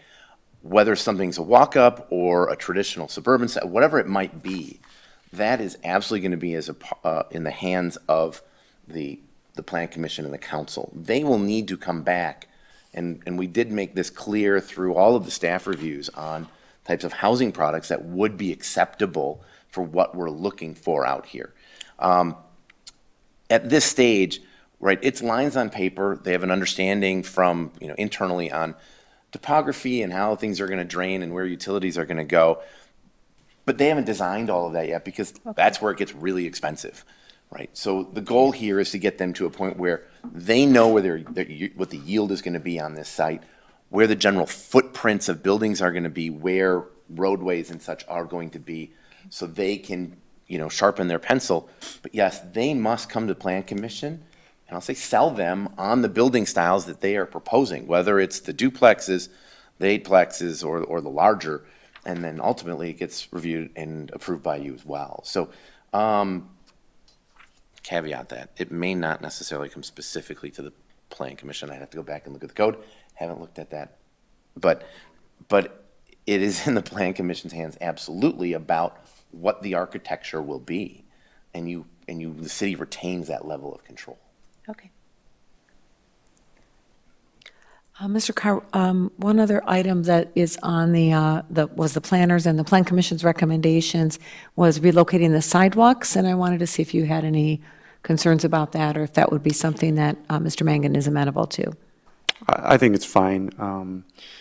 What we found in these types of buildings is that when you're walking across with driveways, there's a lot there, and that people prefer when they're going on a walk to come out their back door and have more of a item. That's just what we found. If staff and community would prefer it in front, we can certainly do that. We do have sidewalk in front on the main thoroughfare, so your main north and south.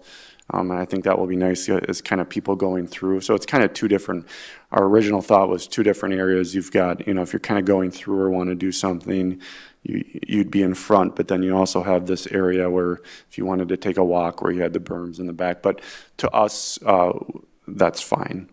Either way is fine. I just want to add on this side, it's really for that duplex section. And again, we don't know what the duplexes are going to look like. The city is not allowed a duplex development. We have codes on the driveways, so we're not going to allow you to have two-car driveways that are immediately adjacent to each other, and you have 45 feet of pavement going across them. You will need to separate driveways. So again, we wanted to make sure they understand that the people walking through the duplex backyards is not what we're looking for. It's a little different on the orientation on the 8-unit buildings. So we're trying to create a feel when you're in the duplexes of being in a neighborhood, right? People walk and on the sidewalks, and you're engaging with people, because we would look at duplexes that have prominent front porches, and that where people will engage each other in the public realm, and then obviously have a rear yard for their own kind of private usage. And I appreciate your comment, Mr. Carr, and I can see where some people may want to, like walk in the back of the buildings. To me, that feels more of like a trail kind of experience, whereas the sidewalks are more of gives a little bit more of a feel of a single-family residential neighborhood where people are out on the, Yeah, that makes more sense street now, so far. now that I've heard it. So, yeah, we don't have an issue with that. Okay, thank you very much. Great. I guess I'd like to touch base on what Michelle just said. I really liked what she said. When I've traveled to Europe and in Asia, I don't know if it's exactly what she was talking about, but when I look at this as a traditional 8-unit building, I'm not excited. But if I rethink it the way Michelle just said it, then I could consider that more of a planned neighborhood. And I would be more excited about something like that. Because then it's more individual units than just being in an apartment building. So. And just to make sure. I like that. Thanks.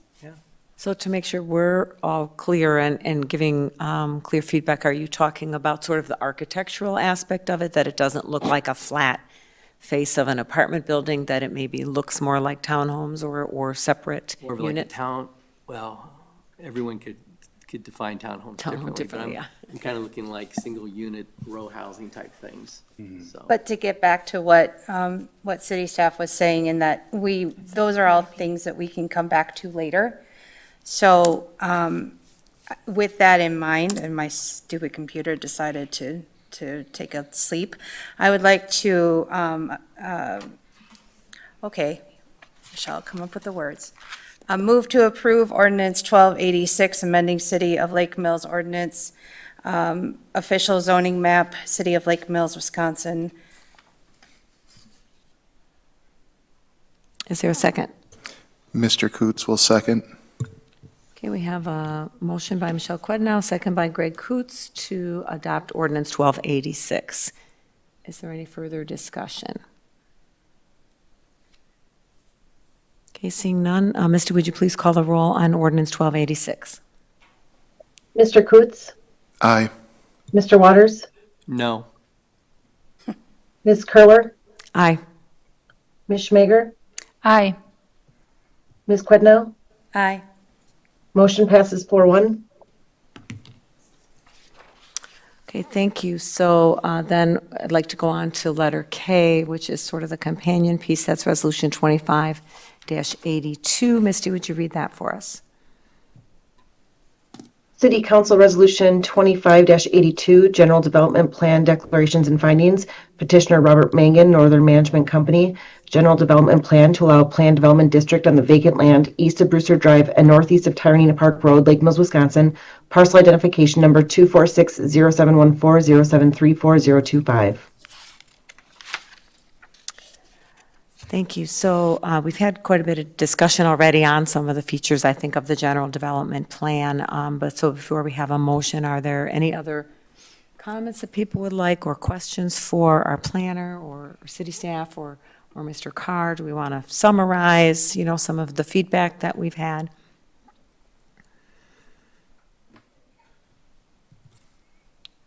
Mary. Mary. I just have a specific question regarding the resolution itself on page 2, item number 7. It notes County Highway B. Is that a typographical error, and should it read V as in Victor?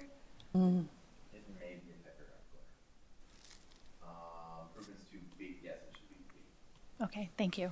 So I would. I'm sorry. So. do we Scrivener's need- error, we'll correct it. Thank you.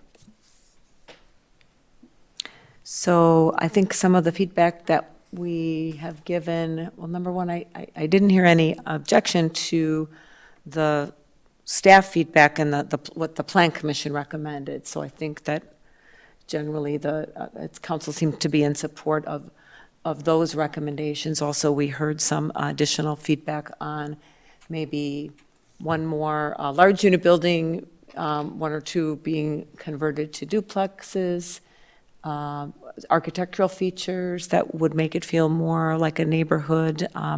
Was there anything else that we wanted to give in terms of feedback? I think, I'm sorry. Yeah, I think please, if- I was going to ask for your advice on how to. There's move certain forward. components of things you listed that you may want to change the general development plan. If you want more duplexes, that would be reflected in the general development plan. So whereas architectural features is not gonna come in until the precise implementation plan. So I just want to make sure you're aware of what you're approving and what aspects of it. The site plan, what you see there, the layout, that type of things is kind of what you have. That's the level you're at right now.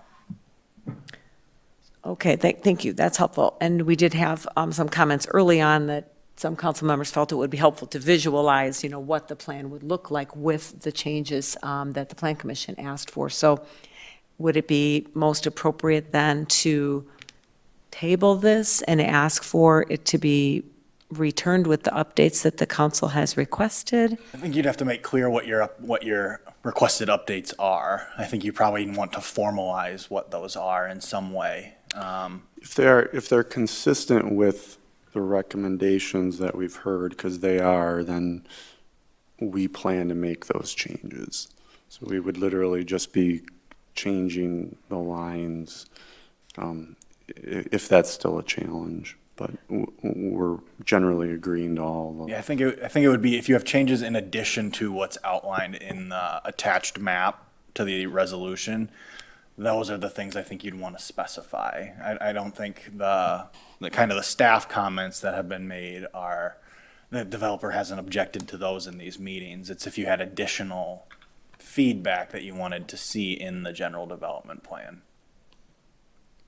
Something Okay. beyond what is laid out in that resolution.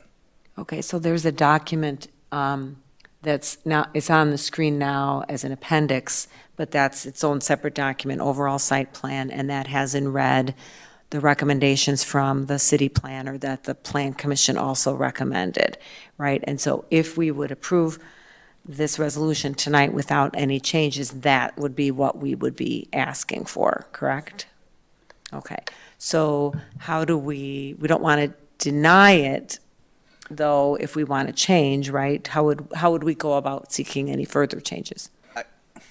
I would, the simplest way is to provide specific feedback to the developer to then update and you can take it up at your January 20th meeting and then it's in front of you. That's the simplest way for you to accomplish it. You can incorporate it into a motion tonight and amend and adopt tonight still. If you're comfortable in what you want and you make that motion and amend this to incorporate it into it, that can be accomplished tonight. Okay, Michelle? So I'm seeing that what we mostly were talking about was the type of buildings and the number of, say, duplex. And if we go to page 3, which is the continuation of number 8, it says the 134 units consisting of 9 duplex buildings, 11 8-unit buildings, and 2 14-unit buildings. If I'm understanding you correctly, Drake, it's that if we were not to, like if I were to say, I don't want to see 14-unit buildings, instead I would like to see 11 duplexes, and I guess somebody would have to do some math for me because making sure that I hit the 134 units correctly is going to be a challenge. Is that the kind of amendment that you're referring to? It could be. It could be. You could say you want 11 duplex buildings, 10 8-unit buildings. I mean, Right. you have control over this. And so whether it adds up to one, if you want it to be 134 units, that would be up to you. If it ends up coming out to 132, based on what the council's saying, this is what it takes for us to grant you an approval of the general development plan. You're not married to the 134. Now, the developer is going to have feedback to you, and they're going to ultimately say, whether the changes you're asking for are viable for their project plan. That is the back and forth that goes on in this process. So, but you don't have to add up to the 134 necessarily. You have control of this site. Greg? I think what I heard earlier tonight was retaining the 9 duplexes, but eliminating one of the 8-unit buildings, which would bring that down to 10, and then keeping the 2 14-unit buildings, so that would bring the total count down to 126. I think that's what I heard. I think these numbers reflect those changes already, don't they? They do. Yeah, They do. yeah. These numbers reflect removing this 8-unit building in the center, and then just kind of moving some of the duplexes around. If you were saying, I'm just going to hypothetically, you only want one 14-unit building on the transition, and you want this 14-unit building to be an 8, I'm just using, maybe you would have an 8 and an 8, and then 2 more duplexes. I don't know. Again, I don't know what fits. That's the challenge when you start saying, when you start moving the puzzle pieces around, right? But it does, the numbers that Ms. Quinn read was specific to what those changes that came out of Plan Commission are. So 9 duplexes, 11 8-unit buildings, and 2 14-unit buildings. And if the council's general feedback is we want more duplexes, you can provide that feedback to us, postpone to the January 20th meeting, and we will work with the developer to bring you something that meets your expectations. We can do that as well. And that may give them an opportunity to run whatever calculations they may have to see if it is financially viable, or what layout would work with the new criteria you've given.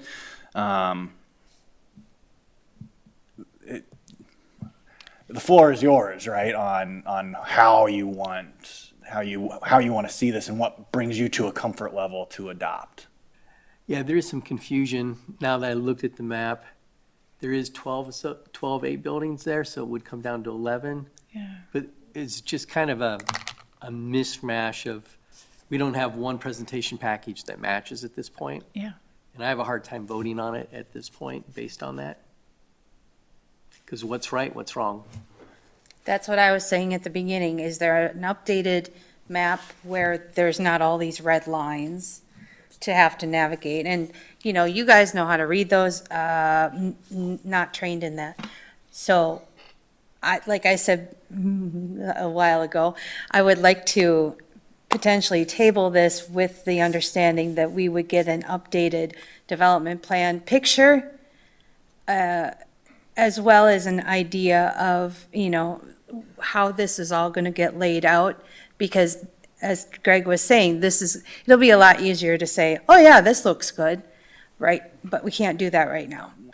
We were attempting to show you what changes the Plan Commission had asked for by laying it out like this. In the future, we certainly can just we can request that applicants incorporate the Plan Commission recommendations into updated site plans prior to City Council receiving them. Okay. I guess I would make sure that, again, if you're going to delay it, my recommendation is a motion to postpone to a date certain, not necessarily to table it. And then to give additional, if you have additional feedback, if they're going to be updating this, to incorporate it so that they don't come on the 20th and you see it laid out as Plan Commission recommended, but then there's something else comes up. It's your prerogative to do that regardless, but if there's feedback you want, and you want it to be reflected, we should know that. So I heard at least one suggestion for additional duplexes. So there are others that feel that we should seek additional duplexes In addition to the 9? in addition to what the Plan Commission has already recommended. Yeah, I was looking to maximize the single-family attached offering just to maximize how many, since, we're moving from single family, we need single family, we don't have a lot of this particular product. And so whether maximizing is 9 or maximizing is at 11, I just, is there a way to ensure that we have them, that we have that product kind of as our optimized foot forward is how because we have 8s already, we've got 16, 14, those are products we have, and they're, part of this development to the north side. So I would like to optimize 2 units. So I don't have a number, but that would be my ask, is that how can we, and still make the project viable? And that I would be interested in seeing that and then laid out and how that we would make it happen. Yeah, I think you can give direction. If the will of the council is that you want to see, if you want to maximize the amount of duplexes while maintaining project viability, we can have that conversation with the developer prior to the January 20th meeting and attempt to maximize to the extent possible based on on those conversations with the developer and incorporate that into the general development plan. And I don't know if you all support that, but I was, again, looking at some of the closest we have to a single family in this particular planned neighborhood area. So, and then Greg, you were going to say something, so I don't know if you were going to chime in on that same subject, but.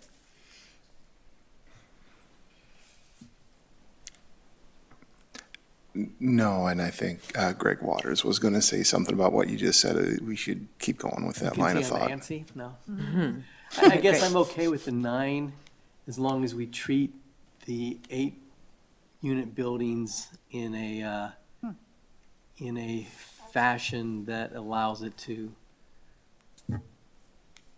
along the lines of what Michelle was talking about. I would call it like row housing, but some product that's different than just a standard 8-unit apartment building.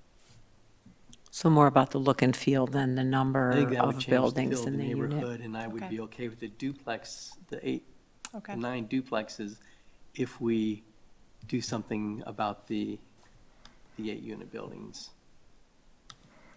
I feel similarly. I think, we're asking for this parcel to sort of accomplish the transition Right. from larger at the north to smaller unit numbers at the south. And so we've just approved a rezone to multifamily, so I don't think we're trying to optimize the number of duplexes necessarily, or maximize. We're not trying to maximize the number of duplexes, but to, I feel like 9 is in the right range with all these changes that the Plan Commission has recommended.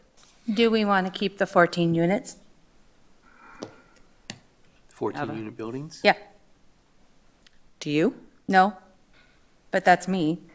Only because if it's going to be, unless it's going to be completely, if it's going to give that neighborhood feel, and we're talking about duplexes, we're talking about the 8 units being more of like more row housing or something to that effect.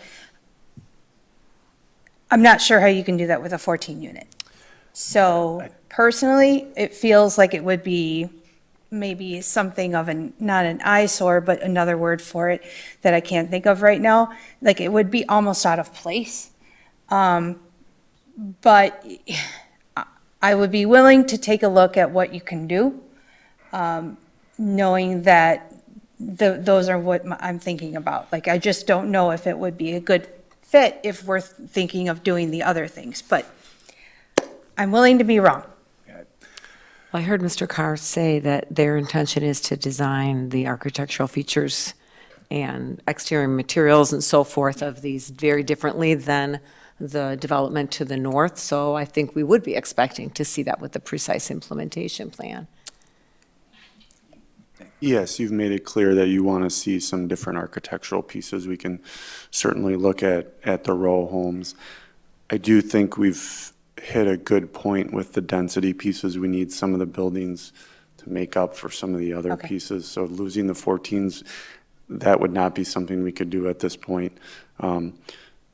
Working on the 9, I think the 2 families, your point about the 8 units, yes, it's heard. We can look at trying to provide more of a townhouse feel rather than a typical, again, I can go back to Bob on that. So we've certainly heard what you said. If you need to hear the sketch, see the sketch, we will give it to you. But I think we don't need that, but that's for what I'm hearing, and that's just me, is that we are on the same page, but I can't make that. We would like to get approved tonight on the second one.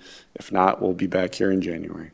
But we would not be able to make large scale. I don't believe we're at a point where we'd be making large scale, hopefully, changes literally beyond what's shown here. Greg? Chris, can you explain to me the required parking situation? It's right below where we talk about the buildings itself. It talks about required parking reduction in the total parking requirement, allowing 345 total parking stalls to be provided. So it's probably better that I address that. Okay. So we don't have definitive parking numbers here.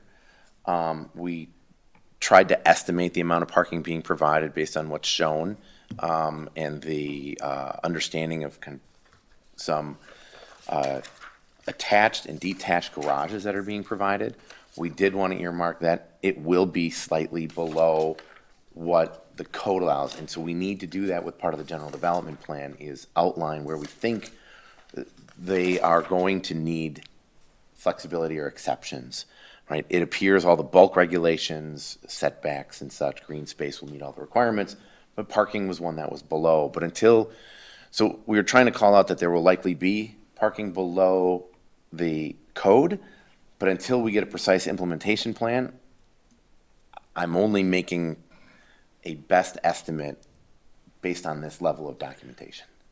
Yeah, I don't have dimensions on everything. We generally don't have that at the general development plan level. So we are calling out that there is less, but only slightly less than required by code.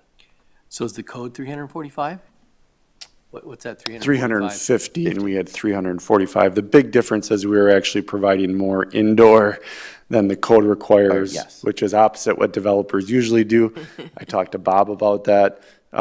He said that a lot of his tenants have boats and other storage, and he feels like that provides a more clean and better look because it gives people places so that they're not parked in spots. So, if an extra 5 parking spots would do it, we can certainly do it. If you look at how it works and how, so you have a garage and then you have a stoop outside of it. So we always provide 20 feet where you could park a car garage, usually when it's a visitor. Lake Mills numbers are very high for parking, and we're hitting those very closely. So that's kind of where it is. We're providing a more interior than's required by code, and 99% of the code requirements, so just slightly below what it is, and that's if you're counting kind of the garage spots that are outside. And it's a great way to do it. It's very much like your driveway. You pull your car out, you wash your car on Sunday. It does give that feel of what a neighborhood is like. At least that's my understanding of. So we're very, very close on it, and I think they're just calling out that it's not exactly on the code, but if adding an extra 5 spots, you wanted us to be there, but that's already a lot of parking. So can we define, I guess, in this document, how many are internal parking spots and how many are external parking spots? I think that is on here in the table. I think that's in the Somewhere planner's else. memo. It's in the one I was looking at. It's in previous plan commission recommendations. So what we're saying here is that the overall is 345, and then the reduction of surface parking from 140 to 99. That's what we were calling out here. So 99 are outside parking and 246 are inside parking? Yes. Just want to be clear. And that overall Yeah, is again, 5 until fewer we have a total precise spots. implementation plan, we feel that there's plenty of parking out there, but we do need to call out where there are discrepancy or flexibility is necessary from the prescribed amount in the zoning code. So with the precise implementation plan, that kind of gets locked down. So this is an exception that we would be granting for those 5 parking spots under the plan development model. And we've gotten feedback from other development proposals in the last couple of years that our code is a bit more restrictive, and I like having more interior means less overall impervious surface on the site. So if the developer feels that 5 fewer will meet the needs of the community, I don't think we're worried about extra parking, people going out on Highway V or anything like that. So I'm not uncomfortable with 5 fewer. We have a very personally. high We do. parking requirement. Yeah, Until I ours is pretty have high, yeah. detailed plans, I'm giving you best estimate on this. If it came back after detailed plans and it was, we've got 140 parking stalls overall, we know we have a problem out there. But if we're somewhere very close to the prescribed amount, you will have ample parking outside. I think we're at, like, that's between 2.5 and It's 2.5 2.5. units. It is 2.5. Okay. Yeah, between Spots per unit, indoor, that's outdoor, and visitor, it is super high. 2.5 Good, yeah. per unit. Yeah. I just wanted to understand. Yeah, yeah, and I did ask Bob that, hey, we have a lot of parking, but he did give a really good answer of why he does that and why he provides those garages, and I think it's good for the community. Yeah, thank you. Thank you for that. So where are people at? Are people starting to feel more comfortable with moving ahead with this resolution tonight? Do we want to still see the revised plan? And if so, do we want any changes to it? Well, I did hear that we wanted to increase duplexes, so would that mean amending number 8 on the resolution? I heard that, I did not hear that we had, I had asked for that, but I didn't hear the rest of the council feeling like we needed to move to a higher number of duplexes. So I can support the 9. I was just trying to optimize a particular housing product. So because I heard some support of 9. So I can support 9. It's 9 is a minimum. I guess where I'm at, if it's the standard 8-unit complex, then I would want more, I would go back and say, okay, then we need more duplexes. But if it's gonna be a very nice 8-unit building, it's more of a row building, then I can live with the 9 duplexes. So that's kind of where I'm at. And again, So just isn't to that make sure we're all on the They'll have same. them, well, I mean, they'll be stuck, right? The developer would be stuck if you got to a precise implementation plan and the council wouldn't sign off on the architectural design of it. You couldn't get permits. So they really will have to meet your design standards on the 8 units. Otherwise they can't get approval and they can't build. And that's at the next step in the process, the precise implementation Yeah, plan. that So became- we're just really talking about how many buildings of what number of units, if there are changes that we want to make to that, then we would want to make a motion to postpone a decision on this until January. If people feel like the recommendations from the planner and the plan commission are satisfactory, then we could go ahead and vote on this resolution tonight.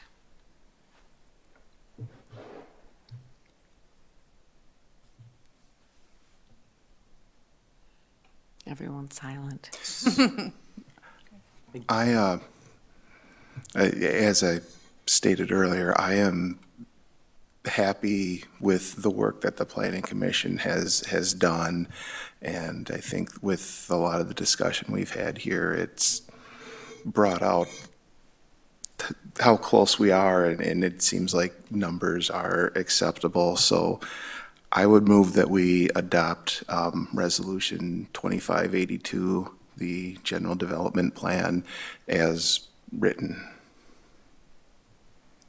I'll second. Okay, we have a motion by Greg Coots and a second by Michelle Quednow. Any further discussion?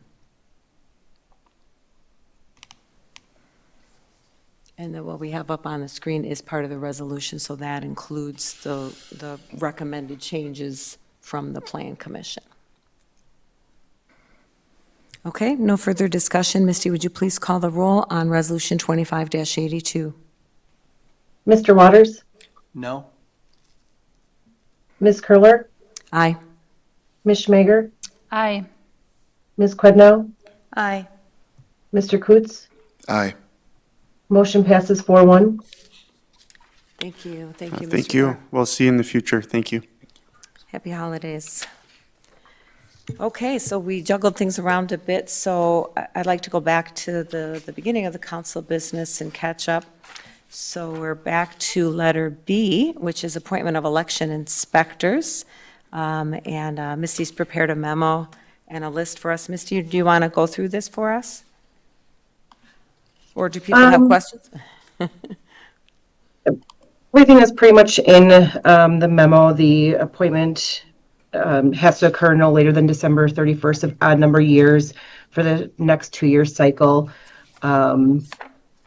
Both political parties are able to submit nominations, and then I kind of go through my part. In the memo, it does list out all of their nominations and who I would recommend and not recommend and the reasons why.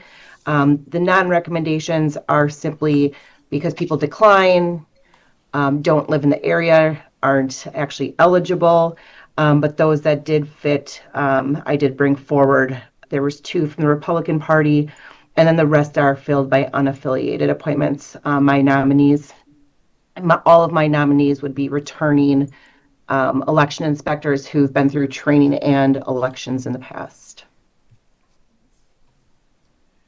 Okay, thank you. If there's any questions or discussion, otherwise we can entertain a motion to approve the recommended appointments.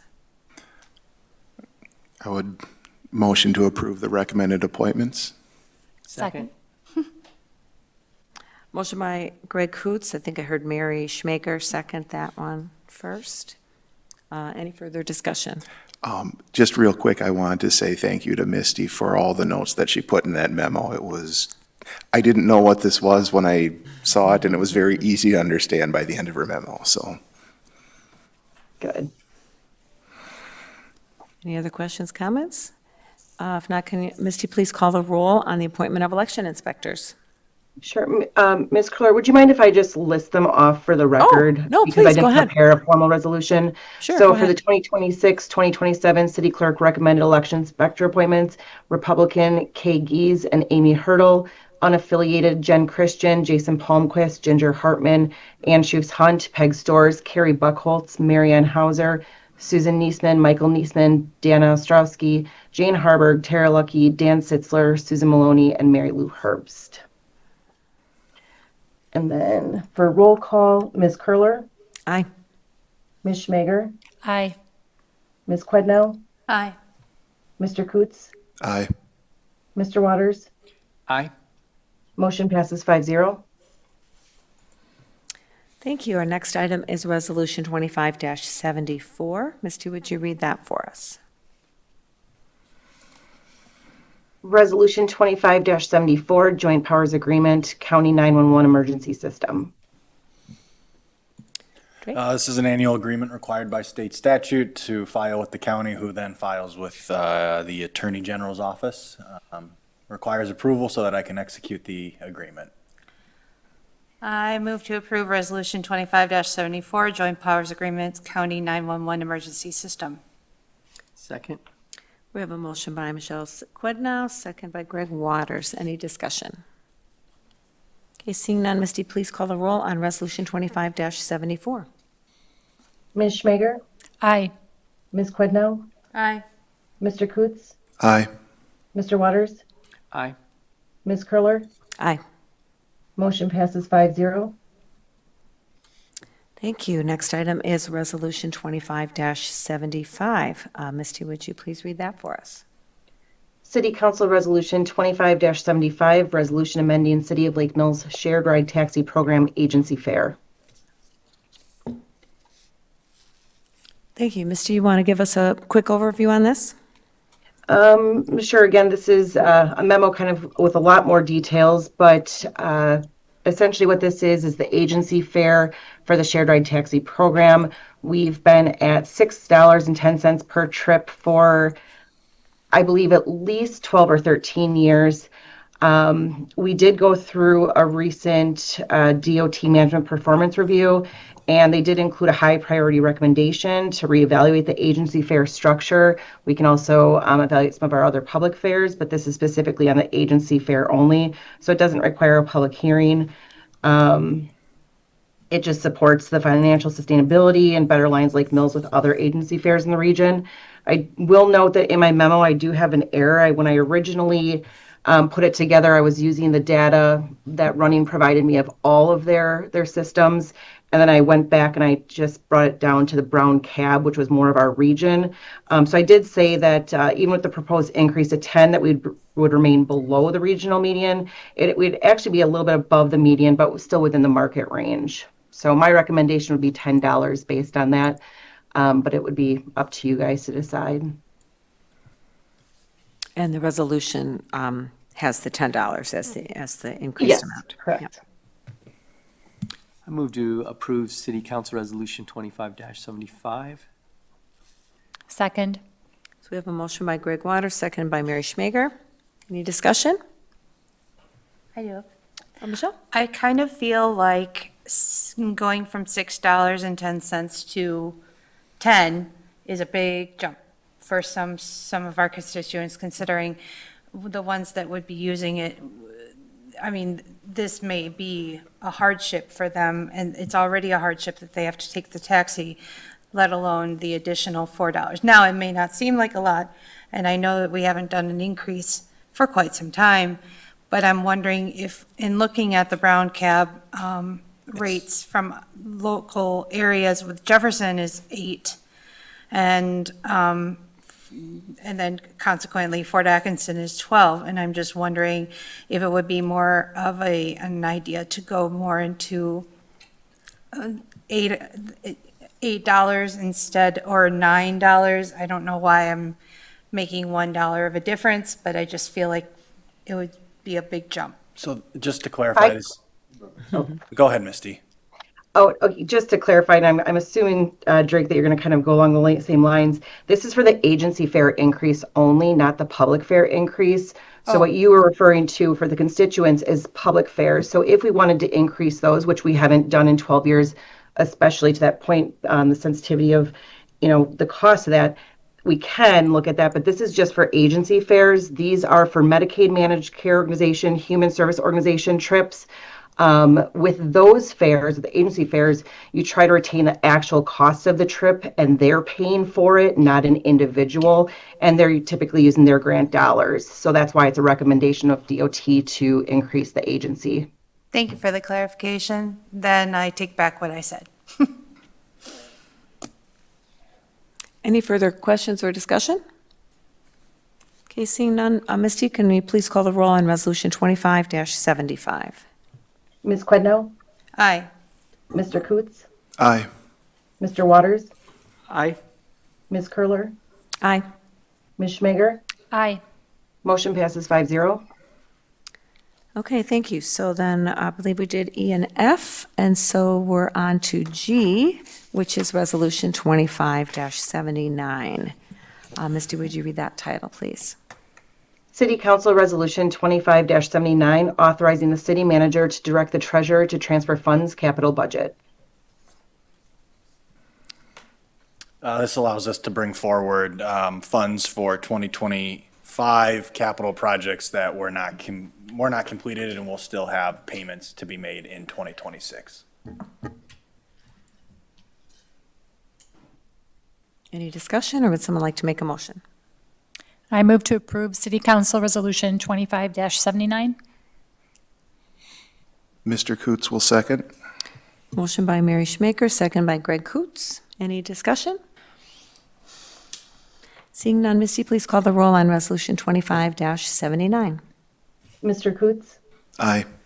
Mr. Waters? Aye. Ms. Curler? Aye. Ms. Schmager? Aye.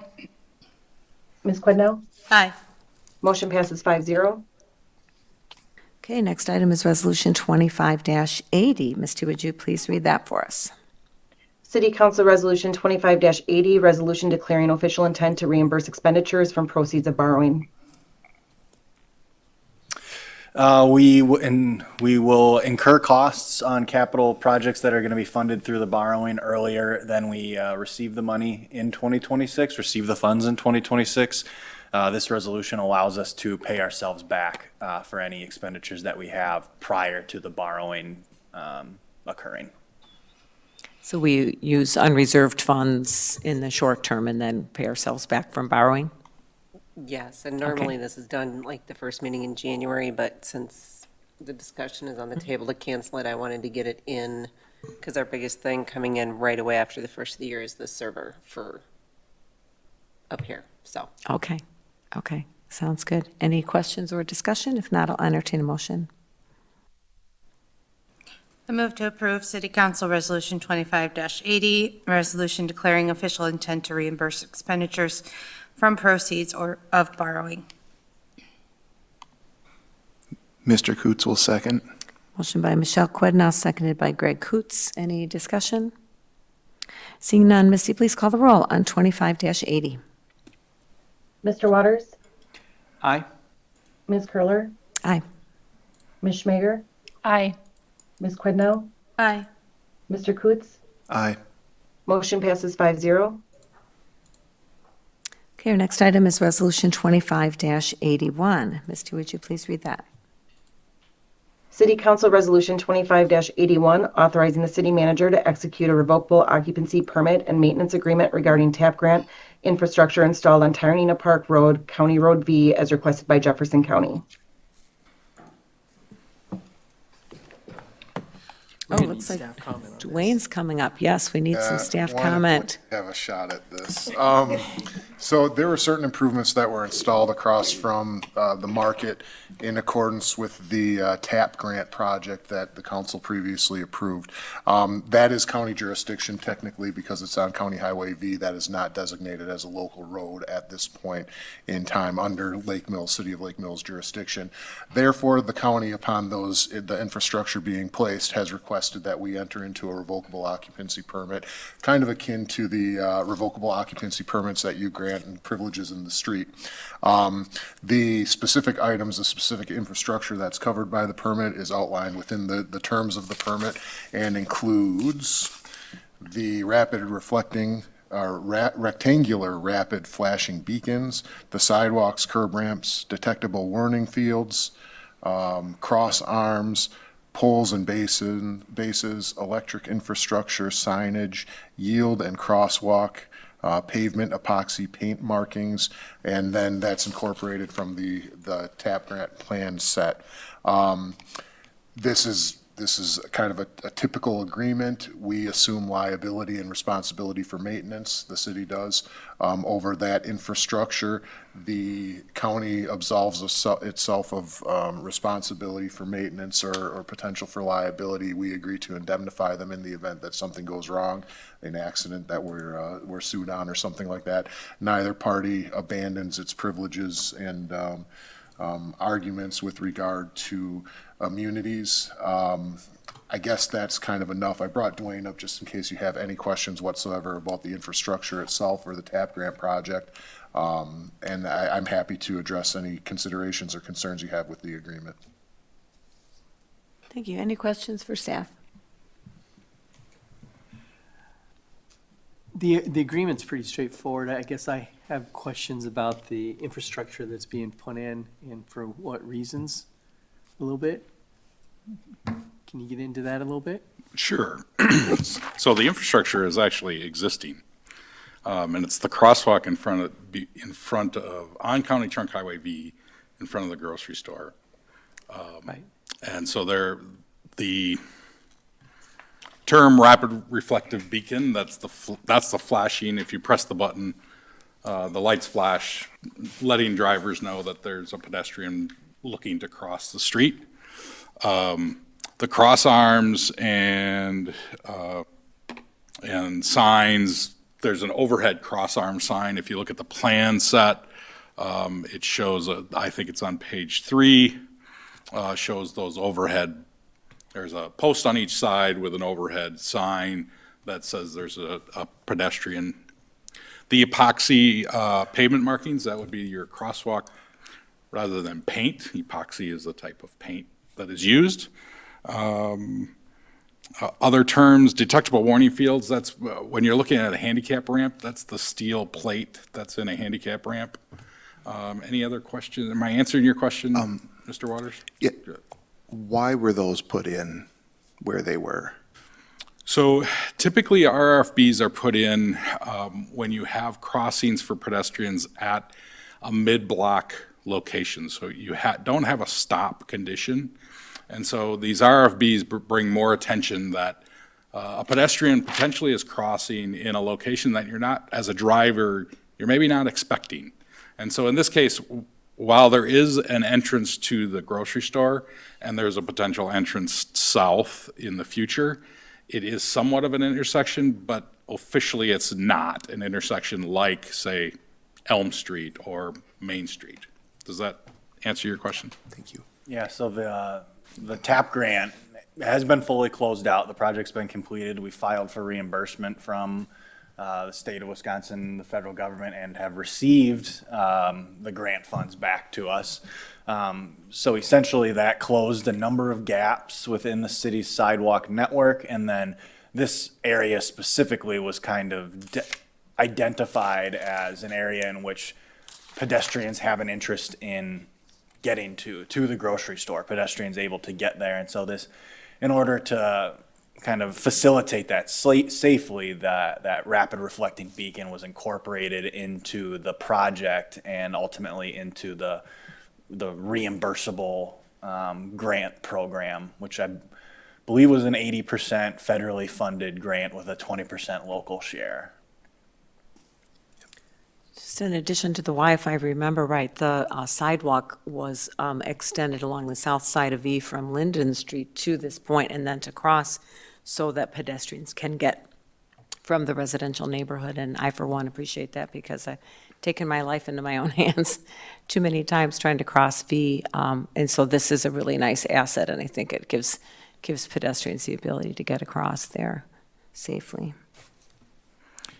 To add, in the plan set, page 18 is generally the location that shows the crossing where the cross arms are and some of the sidewalks from the cemetery to the west. There are a couple of other pages following that on other locations along County Trunk Highway V where sidewalk was added. Any other questions for staff? You answered my question, by the way. I just need to pay more attention when I go to the market, I guess. Means it's not flashing when you're going by. Yeah. So would someone like to make a motion? I will move to approve City Council Resolution 25-81, authorizing the city manager to execute a revocable occupancy permit and maintenance agreement regarding the TAP grant infrastructure installed on Tyranena Park Road, County Road V, as requested by Jefferson County. Second? Okay, we have a motion by Mary Schmager, seconded by Greg Waters. Any other discussion? Seeing none, Misty, please call the roll on resolution 25-81. Ms. Curler, Aye. Ms. Schmager, Aye. Ms. Quidno, Aye. Mr. Coots, Aye. Mr. Waters. Aye. Motion passes 5-0. Thank you. So we did J and K, so we are down to L, which is ordinance 1287. This is our first reading tonight, so Misty, would you please do the first reading? Ordinance 1287, amending City of Lake Mills Code, Chapter 38, City Council, Section 38-6, referendum requirement. Thank you. So this is an ordinance change sponsored by Mr. Coots. Greg, would you like to say anything about it this evening? Yeah, I'll try and be brief because it is only making one change. It's the ordinance itself is staying exactly the same except for the overall dollar amount of the referendum requirement. This was something that I looked into this ordinance a little bit after some of the comments that had come out several months ago in some of our meetings, and I wanted to learn more about it. Lisa was particularly helpful, and she was able to trace the ordinance back to when it was passed on April 4th of the year 2000. Essentially, this is just adjusting for inflation is the main intent of this. That's not, technically, that's not actually it, because if you, depending on what calculator you use, you're looking at, a dollar from the year 2000 being worth somewhere around like $1.88 or something like that today. So it's not necessarily straight, only cost of inflation. We are using round numbers, but the intent of this particular amendment is, I believe, is just to match the intent of when the ordinance was originally passed and just adjust for today's price. Thank you. So we will move that on to our next council agenda for the second reading in January, and that concludes our council business this evening. So item 10, announcements and recommendations for future agendas. We will have that ordinance 1287 coming up. I guess some Something else you mentioned. announcements. A notice of possible quorum, Baki notice has been posted for the developer-hosted neighborhood meeting regarding their proposal at the golf course. It's not a city-sponsored meeting. There's no official city participation in it. That notice allows you all to attend without violation of an Open Meetings Act. Of course, if a quorum of you is present, avoid talking city business and speak, of course, only for yourself. If you do, speak to any residents rather than not as a group. On the 18th, the Plan Commission will be meeting. They rescheduled from the 23rd to the 18th. That meeting's at 7 o'clock, so normal meeting time, just different day. And that has one item on it. It's a concept review for a redevelopment of the Century Site proposal. So obviously, the concept review is the first step in a potential project there. So you won't see it on a city council agenda for some time after that. But as it has been identified by the city council as its number one economic development and redevelopment priority, certainly feel free to attend and follow along in that process as it evolves. Thank you for those updates. Mary, you had a suggestion earlier about our next Sandy Beach work session that perhaps we could use our January 6th regular meeting date that we've now canceled to do that. Drake, I guess you would be staffing that. Are there going to be any materials that would need to be posted far ahead as far as, the agenda or anything? Or would it just be maybe the same items that we had posted for our last work session? My understanding was your next work session was only desired to be food service specific. So we could put an agenda together that was specific to Sandy Beach food service.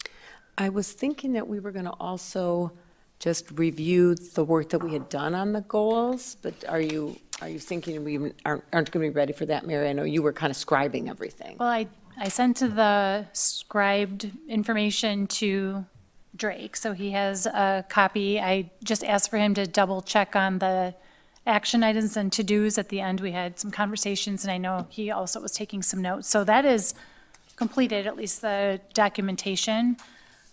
I have not framed them into like goal statements per se. I would be open to doing that as a draft for the next review if you would like, or if someone would like to work with me on that, I'd be open to, kind of framing the words from like two or three words into a full sentence, if that would be helpful for review. Or I was thinking that for our working session on food and beverage, it was going to be kind of just like we did last time, but actually have a conversation about the different options, alternatives, and I'd be open to facilitating that and preparing an approach if that would be helpful. Any thoughts from council members? Yeah, I think I said this in our work session, and I'm not particularly excited about a work session for food service unless we can be talking specific numbers and strategies.